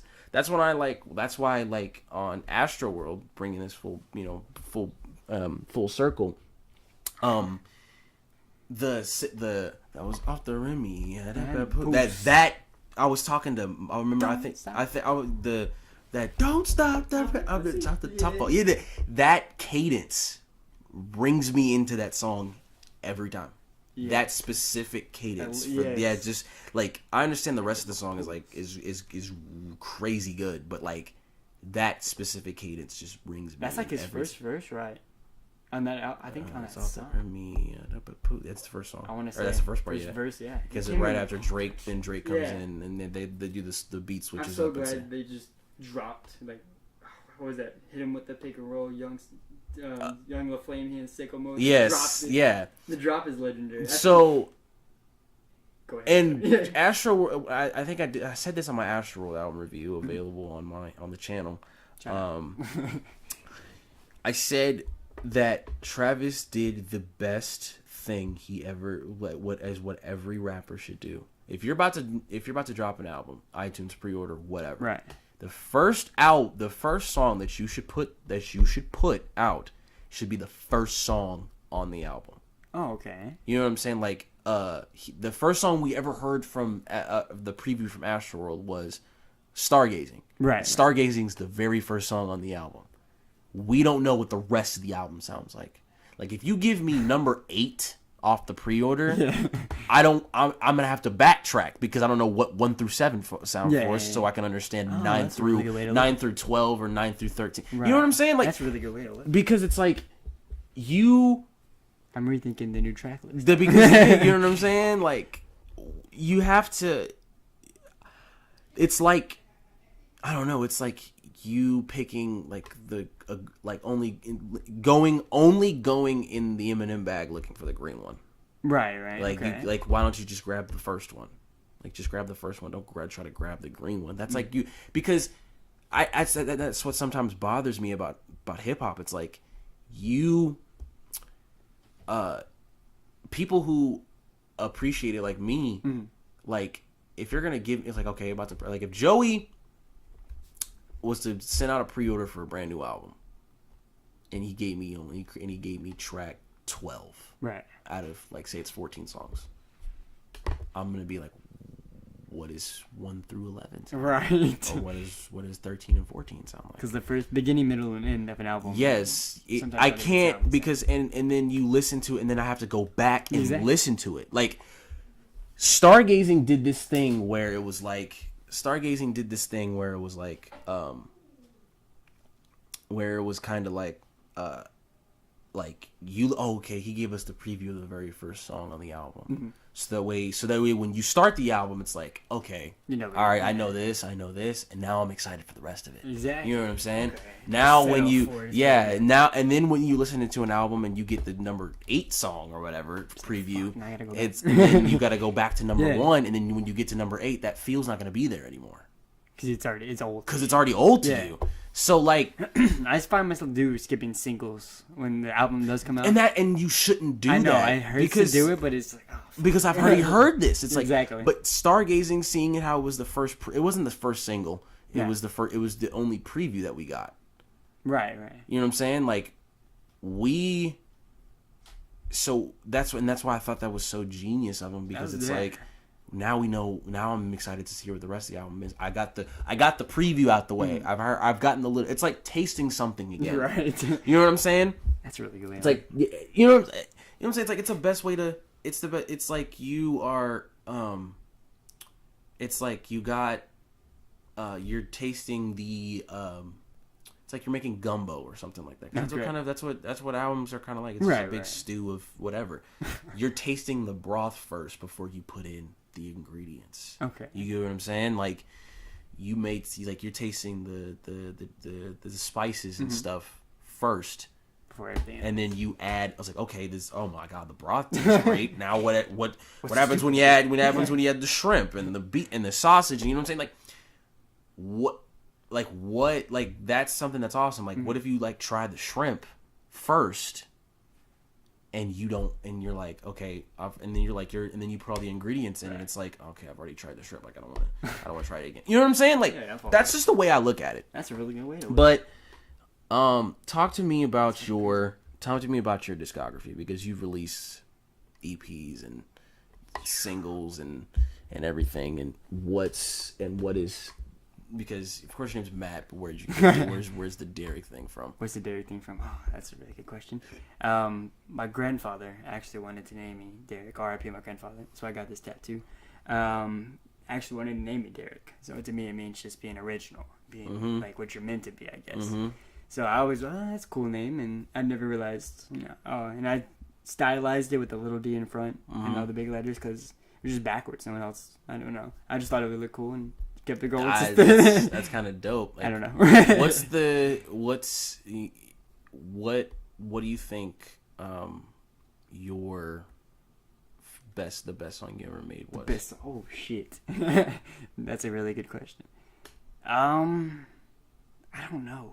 I go back to, I had an EP released last year in November, so about a year ago, really soon. Out My Mind, and I just put it together because I was going through medical school, and I was like, I just want to put something out there before I have to finish this up. There's a track on there called Kawasaki Green, and it's really weird. You know what Kawasaki's are? The bikes and shit? Yes. Yeah, okay. It's some like street bikes and all that shit. And so my grandfather actually owned a Kawasaki shop when I was little. Oh wow! I grew up around the dirt bikes. So a lot of it is emotionally very connected. Much. Yeah, you know what I'm saying. That's what I use for therapy, really. Yeah, and people, you know, you use that. You perfect example. You have what's the Drake talking about his kid. Oh yes. You have what was it, March 14th? Something like that. Yeah, March 14th. Yeah, I think it's called March 14th, where he talks about his kid and everything. Mm-hmm. So, and I guessing that was some therapy for him. Right. I mean, sometimes you need it, though. Yeah, but like, do you find yourself really just kind of like really out of like leaving the booth and you're like, yes, I feel better. You yeah. know what I'm saying? Someday with my friend Misfit, shout out Misfit, I'm trying to get him on the joint for this next shit I got coming up soon. We'll talk about that in a second. We've made Someday together, and I told him, I was like, look, because this is when my house burned down, I was trying to recover, come back and get my mic and all that shit back up, and I was like, dude, this is a redemption song. Like, this is looking better the next day. It's like perfect. And the way he fit on it, it all fit together so perfect, and I was really looking forward to like. How hard was it to write that song? It wasn't. I wouldn't say I was really. It was more of a angry at the situation. It was like one of the tracks is, when you see the pain seeping from your family's face, trust me, you'll be lost looking for your own someday. Mm-hmm. And I thought, I don't know, I just, because the way they looked at it, my family looked at it, influenced me. Okay, I want to make a song about it. Like. So, I mean, this is something that I've never actually. This is the first time I actually talked to you about this. And if you don't want to, it's fine. But like, what happened? Oh, the house? Yeah. Oh, the AC unit caught fire, and I was at work. I was working at Starbucks at the time. Mm-hmm. And I got a call and said, hey, your house is burning down. You better get home. So I was like, fuck. I had a real asshole of a manager at the time. He's like, we need you to stay like 30 more minutes, and we'll get someone there real quick. And so, you know, in that situation, like, fuck, I'm sitting there making drinks for people. Whoa. Exactly. You mean to tell me that your boss told you, he's like, you to not go anywhere, but you just told him that your house is burning down? Yeah. Fuck you. Exactly. That's all I got to say about that. Some Go ahead. Shitty jobs growing up. So eventually I left and got home, and you get home, fire trucks lined up the street. Oh shit, and a bunch of cars, and it was a bad situation, but it's something definitely got to bounce back from. And what was the days after? Days after was like, fuck, like I got these clothes on my back, and that's it. Nothing was. There was literally just all ashes. Like I was a big nerd, like. I had hip hop nerd, obviously. I wanted all like T-shirts. Like I discussed it with you, the Outkast T-shirt. Mm-hmm. You discussed it with me. I was like, I wanted T-shirts of all my favorite rappers. I had Mm-hmm. almost everything. This is Kurt, by the way. Mm-hmm. Shout out to Kurt Cobain. Right. real. Shout out. I got the tat and everything. That's dope. Thank you. So I had all collected, all future Vans and all that. It's just material possessions. Really? Yeah. And then That you had some emotional value. exactly. And then you realize, okay, that meant nothing. My family's okay. My dogs are okay. Yeah, everything's okay. all of that just kind of shuts off. And you're Exactly. like, all right, everybody's fine. Nobody got hurt. Now Nobody. our viewpoint on, yeah, exactly. The viewpoint on shit you own and shit. Oh, I just got this brand new iPhone or whatever. I lost So my iPhone in the that fire. your mindset Now changed exactly. drastically right after. Yeah, I mean, I would say things meant less to me. People and relationships meant more to me. Okay, because I couldn't. I mean, I've never been through that type of situation. I'm sorry that you had to go through that. Like We're here now. yeah, like, and I'm pretty sure you guys have bounced back in some sort of way. Mm-hmm. You know what I'm You saying? have like, to. I mean, and the thing is that it's stuff like that, like, an AC, like you never expected that. Exactly. You just expect waking up just like I had a tape about to drop like in a week, and then I lost my laptop and all the files on it. Really? Yeah, mood swings. Damn. Do you think you're ever gonna Go back to it? I actually don't know. I may have tossed because all my raps and stuff survived, but most of it was roasted anyway, so I just tossed all my old stuff. So I don't know if I ever be able to find it again. There's one song that survived with my friend Christian that released, but there's 3 other ones that I was excited for that never made it. That's crazy. So you basically had a whole project ready. It was only 4 tracks, but I mean, it was coming. So, and I'm gonna make this comparison to Inspected Deck had an entire album recorded before the infamous flood in the Wu-Tang studio. Okay. So there was a long time ago. I think there was a huge flood. It flooded out their entire studio. They lost so much music. Inspected Deck lost an entire album. God damn. And the thing is that what sucked is that Inspected Deck was about to be next up, and you remember, and if you remember the Wu-Tang solo kind of history, everybody, you had Liquid Iron Man, you Swords. had Iron Man, you had Liquid Swords, only built for Cuban links, and then you have to admit that there was going to be some amazing stuff on that album. And it's so sad because it's like he didn't get to release his album until like 2000. Like it was like when I read about that, I was like okay, because I of course I did my research on them. I'm like, okay, well, where's Inspector Deck's album? Right. It's like, where is his, like, because I knew they were doing that. Like RZA didn't really care about doing his solo stuff. He was just worried about getting everybody else's, like Raekwon, Right. Getting his stuff going. Ghostface, GZA, Method Man did his. Right. Method Man's actually was the first album that was recorded after the flood. Oh wow, really? Yeah, so he was doing even if you like listen to an interview with him, he was talking about recording To Cal, which is the name of the album. He recorded it. You know what I'm saying? There was like pantyhose on the mics. There was like roaches in the studio. Like Wow. Yeah, like fresh out the flood. yeah, like fresh out the flood. Like wow. So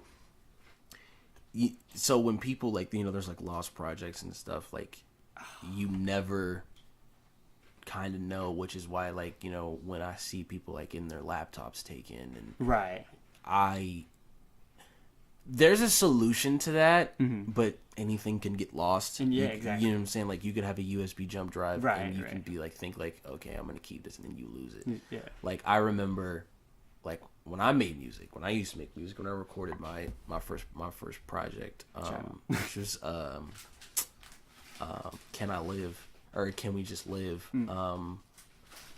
I kept everything on a flash drive, and I made sure I put it in a very secure place because it was like I have like this is like I worked 5 months. Yeah, like no, not a key and lock, just a secure place because it's like okay, this album means or this project means a lot, and if I lose it, what am I supposed to do? Right. You know what I'm saying? So like, but so you've been able to kind of cope with it. Yeah, I dropped a 9-track EP after it, and then which was Toadstool Paradise. Mm-hmm. I was really into mushrooms.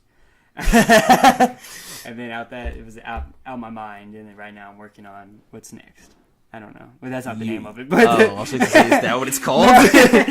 What's after that, I guess. I actually don't have a name. I don't know. That's the best kind of thing. Like, I know. I have an idea of a name, but I don't want it to just be so simplistic. I was just going to call it Little D. No. Like Ye did, but I was like, I can't copy fucking Ye. No, you can't. You got to be original. I wanted to do either The Rage. I don't know the fuck. I'll show you the cover art real quick. Wait, you have the cover art, but you don't. I don't have a name. I don't have a name for it or anything. Back it up from there. My bad. But you don't have a name, but you have a cover art. Yeah, Vincent took this picture. He shot a bunch of my stuff as of recently. He's a very good photographer over here. He's doing it right now. Yeah. But yeah, he's been shooting a lot of stuff. He shot this picture. We were actually doing freestyles and stuff, and I just kind of threw it together, very simplistic. It's not official or whatever. Set in stone, but like... Yeah, exactly. I feel like cover arts like that, where there's no words and, you know what I'm saying, it's very... There's most of them like that, though. What do you mean? I don't know. Not like necessarily the name on them, but different words, I guess. Kanye's I Hate Being Bipolar, it's awesome. It's really stuck with me as of recently. It's awesome. And just not having the name of the album on the cover art is really something. I don't know. When you see, because I think it's cool because I've seen album covers where they do have it on there, but it's also very creative. Yes, exactly. You know what I'm saying? Like, I'm not sure if you're familiar with Bishop Nehru. Yes. The Nehruvian album cover, which is just spray painted on it. It was just so simplistic. And dude, that was yo. When I heard that, yeah, I mean, I got like the kid's insane. I got goosebumps because it's like, how old was he when he did the thing with Doom? Like 14 or something. Are you fucking kidding me? The like kid's insane. he's like, and I think he just put out his first. He just put out his first album, Elevators. Okay, yeah. Where one part of it is produced by K Tronada and the other one's produced by Doom. And I was like, for these kids to like, I mean, that's because I don't know if you've probably heard this, the Freddie Gibbs and Madlib Pinata, which is a classic. Insane, yeah. Yeah, when I see these legendary producers doing albums with these new cats is crazy. I think Smoke Perp did an album with Murda Beats. Whoa. Yeah, which was called Bless Your Trap. I didn't listen to it, but I didn't even know that was alive. We've had a lot of collab albums too. I feel like I think it's necessary. We just got Future and Juice WRLD, and I don't know how to feel about that. I haven't even touched it yet. Have you? I've listened to a couple songs off of it, and it's like I think it's a dream. It's exactly what you would think it would be. Yes, that's good though. Like the first song, the first song called Jet Lag is really good. Like the beat is really tight. Like the beat's really tight. Did you see the tweet Juice WRLD tweeted a while back? Yeah, where he wanted to do a collab. Yeah. That's crazy. It's cool to see dreams come true. Yeah, like, Usher did a album with Zaytoven. Oh yeah. And I saw that and I was like, okay. And then Future did Beast Mode 2. Yeah. With Zaytoven. I think when it comes to collabs, like, G Herbo did the thing with Southside, Swervo. So when you see the the rapper producer collab albums where you just link in with one guy, I don't think that. I mean, yes, of course, like obviously it puts you in a box, but I don't think it puts you in that big of a box. I don't think so either. I think the way, like some of the producers when they make the records, I think. I've heard a few of them, honestly, in some interviews or somewhere, and be like, okay, I heard them on this track. I had to get them on this track. I think they make different tracks and want to hear the artist on. Because it's like, and I also feel like it's a vibe thing. Yeah. I feel like it's like, because I feel like Juice WRLD and Future probably locked in the studio. You got doing like just one song, and then they were like, yeah, let's do a whole tape together. Like I think, yeah, just like let's just and it was like I think it's like 16 songs or something like that. Quite a bit, yeah. Yeah, so it's like. Lil Baby and Gunna is a perfect. That was a very good example. Yeah, Quavo and Travis. Yes. The last year around Halloween, we got Without Warning, which was 21 Offset and Metro. Yeah. And Metro. Yeah.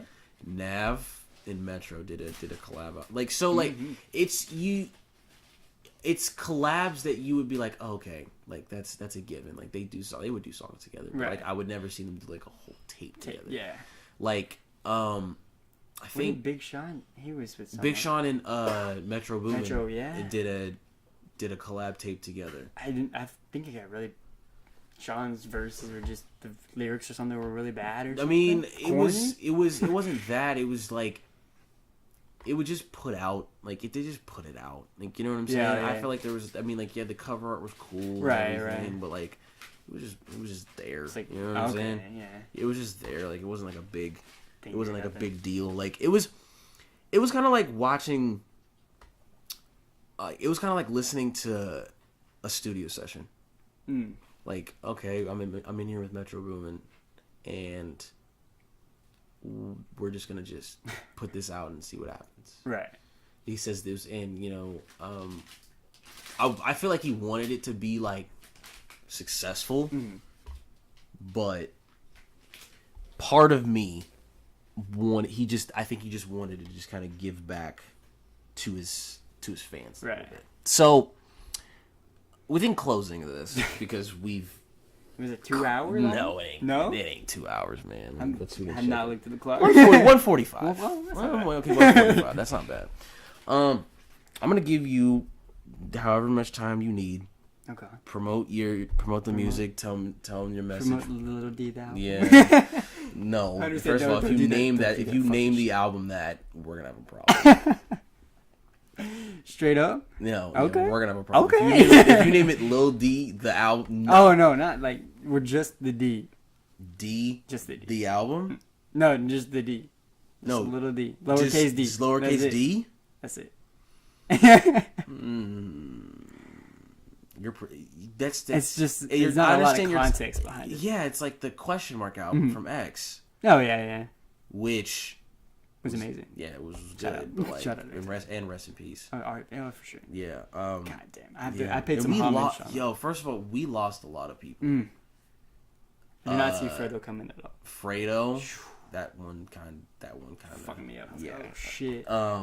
Mac hurt the most to Yes, honestly. me. X hurt because he was so young. It was so surprising too. And there was nothing, that it just happened. He was just trying to get the him up. context behind it and the Yeah. videos of him in the store and stuff. Yeah. It's just, oh my god. Jimmy Wapo Mm-hmm. from Pittsburgh. He had just gotten signed to Taylor Gang. Oh too. my god. So he was about to, get some backing behind him and everything. It sucks. It wasn't Lil Peep was last year, right? Think it what? I want to say I heard some of his stuff, and he's just. if he would have been in the studio with the right people, the collabs would have been amazing.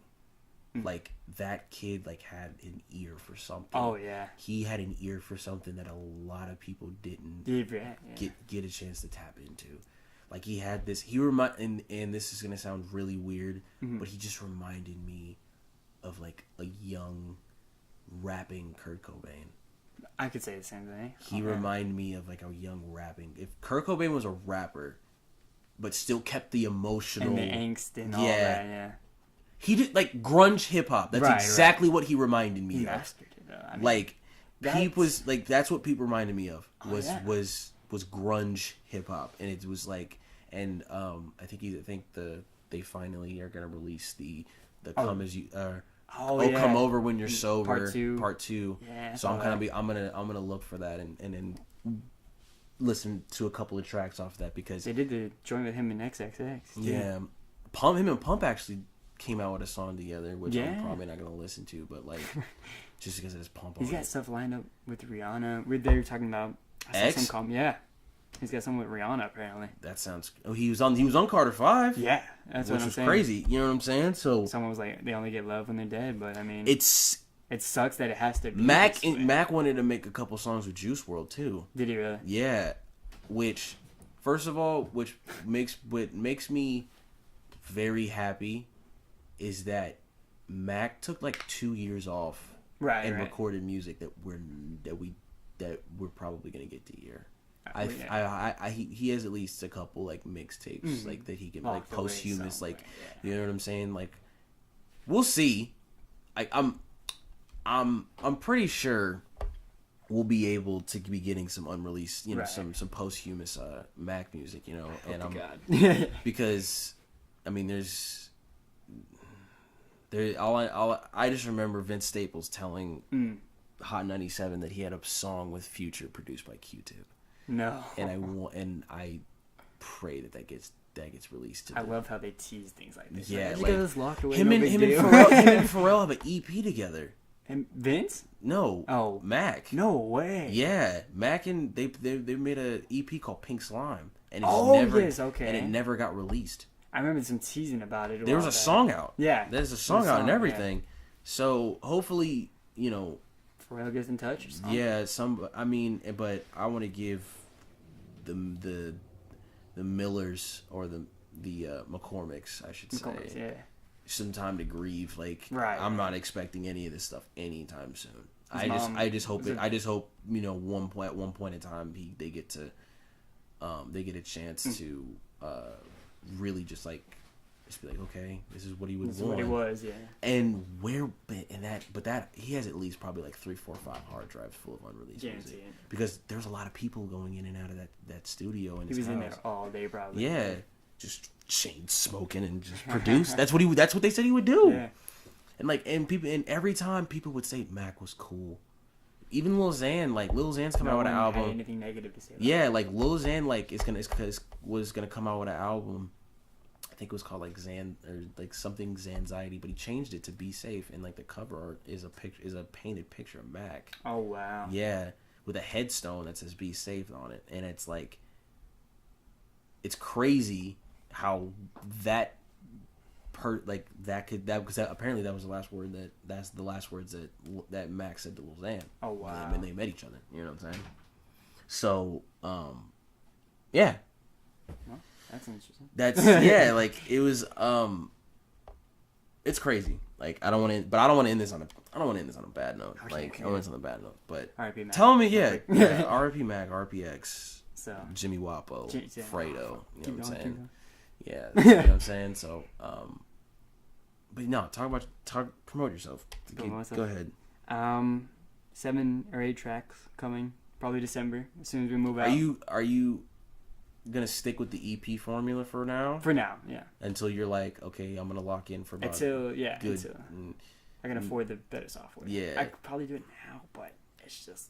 I think people are always like, yeah, I want to make the album. Right. Like the album, like it just album rolls. Album mode. Yeah, like album mode, like just you know what I'm saying. But now, like, you can just be on mixtape mode and just like Young Thug. Young Thug has yet to release his debut album. He just releases mixtapes. Yeah, you know what I'm saying. So like, I'm interested to see what would happen next. You know what I'm saying. You said you're probably working on some stuff right now. We're almost done writing all of it. I got this guy. He's gonna be on a feature. Oh really? I'm gonna get you on a feature. You can't get me out of retirement. I've tried so hard for the past 4 months. For those that don't know. Oh my God. No, but like I can't. Yeah. Like I can't. I don't want to. I don't. Like, he wants me to come back out of retirement, but like I don't. Me making music was just a phase for me, but we'll see. I'm not gonna say never. Say never. Throw me some dollars at me. No, I wouldn't charge this man for a feature. Like I wouldn't. But like does anybody want an exclusive? Like, hit me up. Like if this is an exclusive, all right, fine. I'll give you all an exclusive. Right, I attempted to make a second album. Did you? I did. I attempted to make a second album, and there was just some ideas just like floating around there. Like I had some verses written and everything. Like I was gonna do a freestyle tape of like 10 songs of like just different beats and stuff. Wow. Like I was gonna do that. I was gonna do a Flight 96 compilation mixtape where I had people come in and just freestyle over different beats and stuff. I was gonna do that. But it just has to make sense. Mm-hmm. I can't do something where I can't do anything just to do it. To do it, really. Okay. It has to have a meaning behind it. Yeah, I'm following you. I can't just be like, okay, I want to do this. Like, no, like when I do album reviews, there's a certain thing that I want to say that I want to get out in the public. Like when I do battle rap stuff, there's a certain thing that I want to say to get out to the public. Said, right. When I do my episodes, there's a certain thing that I want to say to get out to the public. Like I don't do anything off the cuff. I try to be as strategic as I possibly can. And it's like you can't. Dom Kennedy said, you can't make decisions. You can't make good decisions based off emotion. You especially can't make no money. And I'm here to get paid. So that's a mantra that I try to do. Like I can't I can't just buy a house off of emotion. Like I can't do anything really based off. I can't make a good decision based off emotion. You can't make good decisions based off emotion. No. But when you decide to like do something, you have to be able to live with what's you know what the saying, you know what the saying is, you want the rain but you got to learn to deal with the mud too. Okay. That's something that I also live by. Like I'm not going to say never say never. I'm not going to say that this isn't going to happen. I'm not going to reject this man live on my microphone, on recording or anything. The few in here, you know. But you never know. You never know. Like everybody's asked. Like I've had like multiple people ask me, like, "Yo, like, would you like? Do you want to would you make music again?" And I just say, my answer was always no, because they were like, you had something, and I was like, I don't know, like, I don't know what I had. On Can We Just Live, like I made it because I wanted to prove to myself that I could do it. Right. I wanted to be like, I can make an album. I can do that. And I did. I made it. Like I did. I made it in my. Vincent was here during the recording sessions. You know what I'm saying? Man, he's videotaping this right now. He was there for some of the sessions, and he kind of understood, like, okay, this, like, I spent 5 months on that thing, like just strictly just working every day, just so I kind of come up with ideas, just making stuff. Like, oh, I could do this. Oh, I could do this. Oh no, maybe I could do this. It's so much fun when you have time. Yeah, exactly. Yeah. And like, there's also stuff on there that I could have done more. Right. Like there's a piece of advice that I should have that I wish I could have gotten back in those, which was from Styles P. I don't know if you're familiar with Styles P. I think so, a little bit. Styles P said, when you go into a booth, don't bring your phone. Memorize the stuff that you say and then go in there, because it doesn't matter how hard you try, you're still reading off of a phone. If you know what you're saying, you don't have anything to look at, so you can add emotion to it. You can add more. You can work on your delivery, which is why, like, it's kind of less of an act. Almost. It's less of an act. Like, you know what I'm saying? Like, y'all are write y'all's verse, memorize it, then go in there. Right. And that's why, like, and I wish I could have gotten that advice way before, because I go back and listen to it and I'm like, dude, this sounds like I'm reading off a goddamn teleprompter. Like,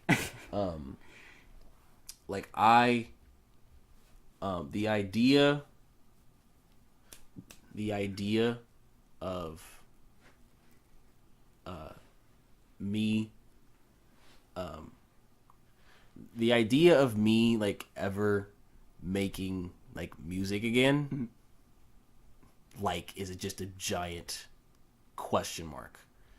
Like, it's just a giant question mark. Like, it's always like, I don't know whether I want to do it or not. Like, I don't know if I go back and listen to my old album and I'm like, I sound like I'm reading off a fucking teleprompter. Like, I don't know. You can prove yourself better. Like, I listen I listen to this stuff and I'm like, what? What was I thinking? What was I do that. That's why I think it's good to go back to the old shit. And like, I just kind of like, I sit there and I'm just like, what was I thinking? Like, what's going through my head, man? What was I thinking? Like I wanted this thing to, matter of fact, I'm gonna have my man Vincent get this on video because I actually want to like lay this down, like lay the law down on this. So my man Vincent could record this real quick because everybody asks me this question all the time. So as he gets prepared, and for those who listen to the podcast, you have probably already heard this explanation. So I'm just gonna say it again. The idea of me making music again is still a mystery to me because it's like I listened to "Can We Just Live," which was the only project ever made, and I go back and I'm like, I could have done so much better on it. Like, I sound like I'm reading off of a fucking teleprompter. Like, I really do. Like, and it's like, what, like, and then I heard the Styles P, the advice from Styles P that I heard in an interview, and was like, if I would have done that, way different. I could have done so much different stuff because my delivery just wasn't like, it doesn't matter like if you like, it doesn't matter if you have it in there, like your delivery, just if you just memorize the stuff, it'll sound better because because it's like when I listen to my intro, like I'm like, why am I rapping like this? Like I listen to my intro and I'm like, why am I rapping like this? Like I don't. How old were you when you made that one? I was I don't know. I was still in high I wasn't school? No, I graduated high school. It was 2 years ago, right? Yeah, it was 2 years ago. It was 2 years in 20. No, it wasn't 2014. It was 2016. Yeah, it was in 2016.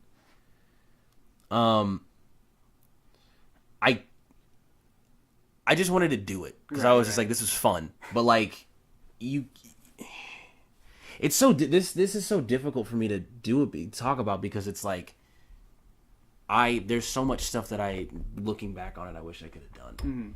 And it's like, I don't know what else. I wish I can go back in time and like, okay, all right, I heard this piece of advice now. I wish I could take it and just go with it because it would sound like a completely different tape if it did.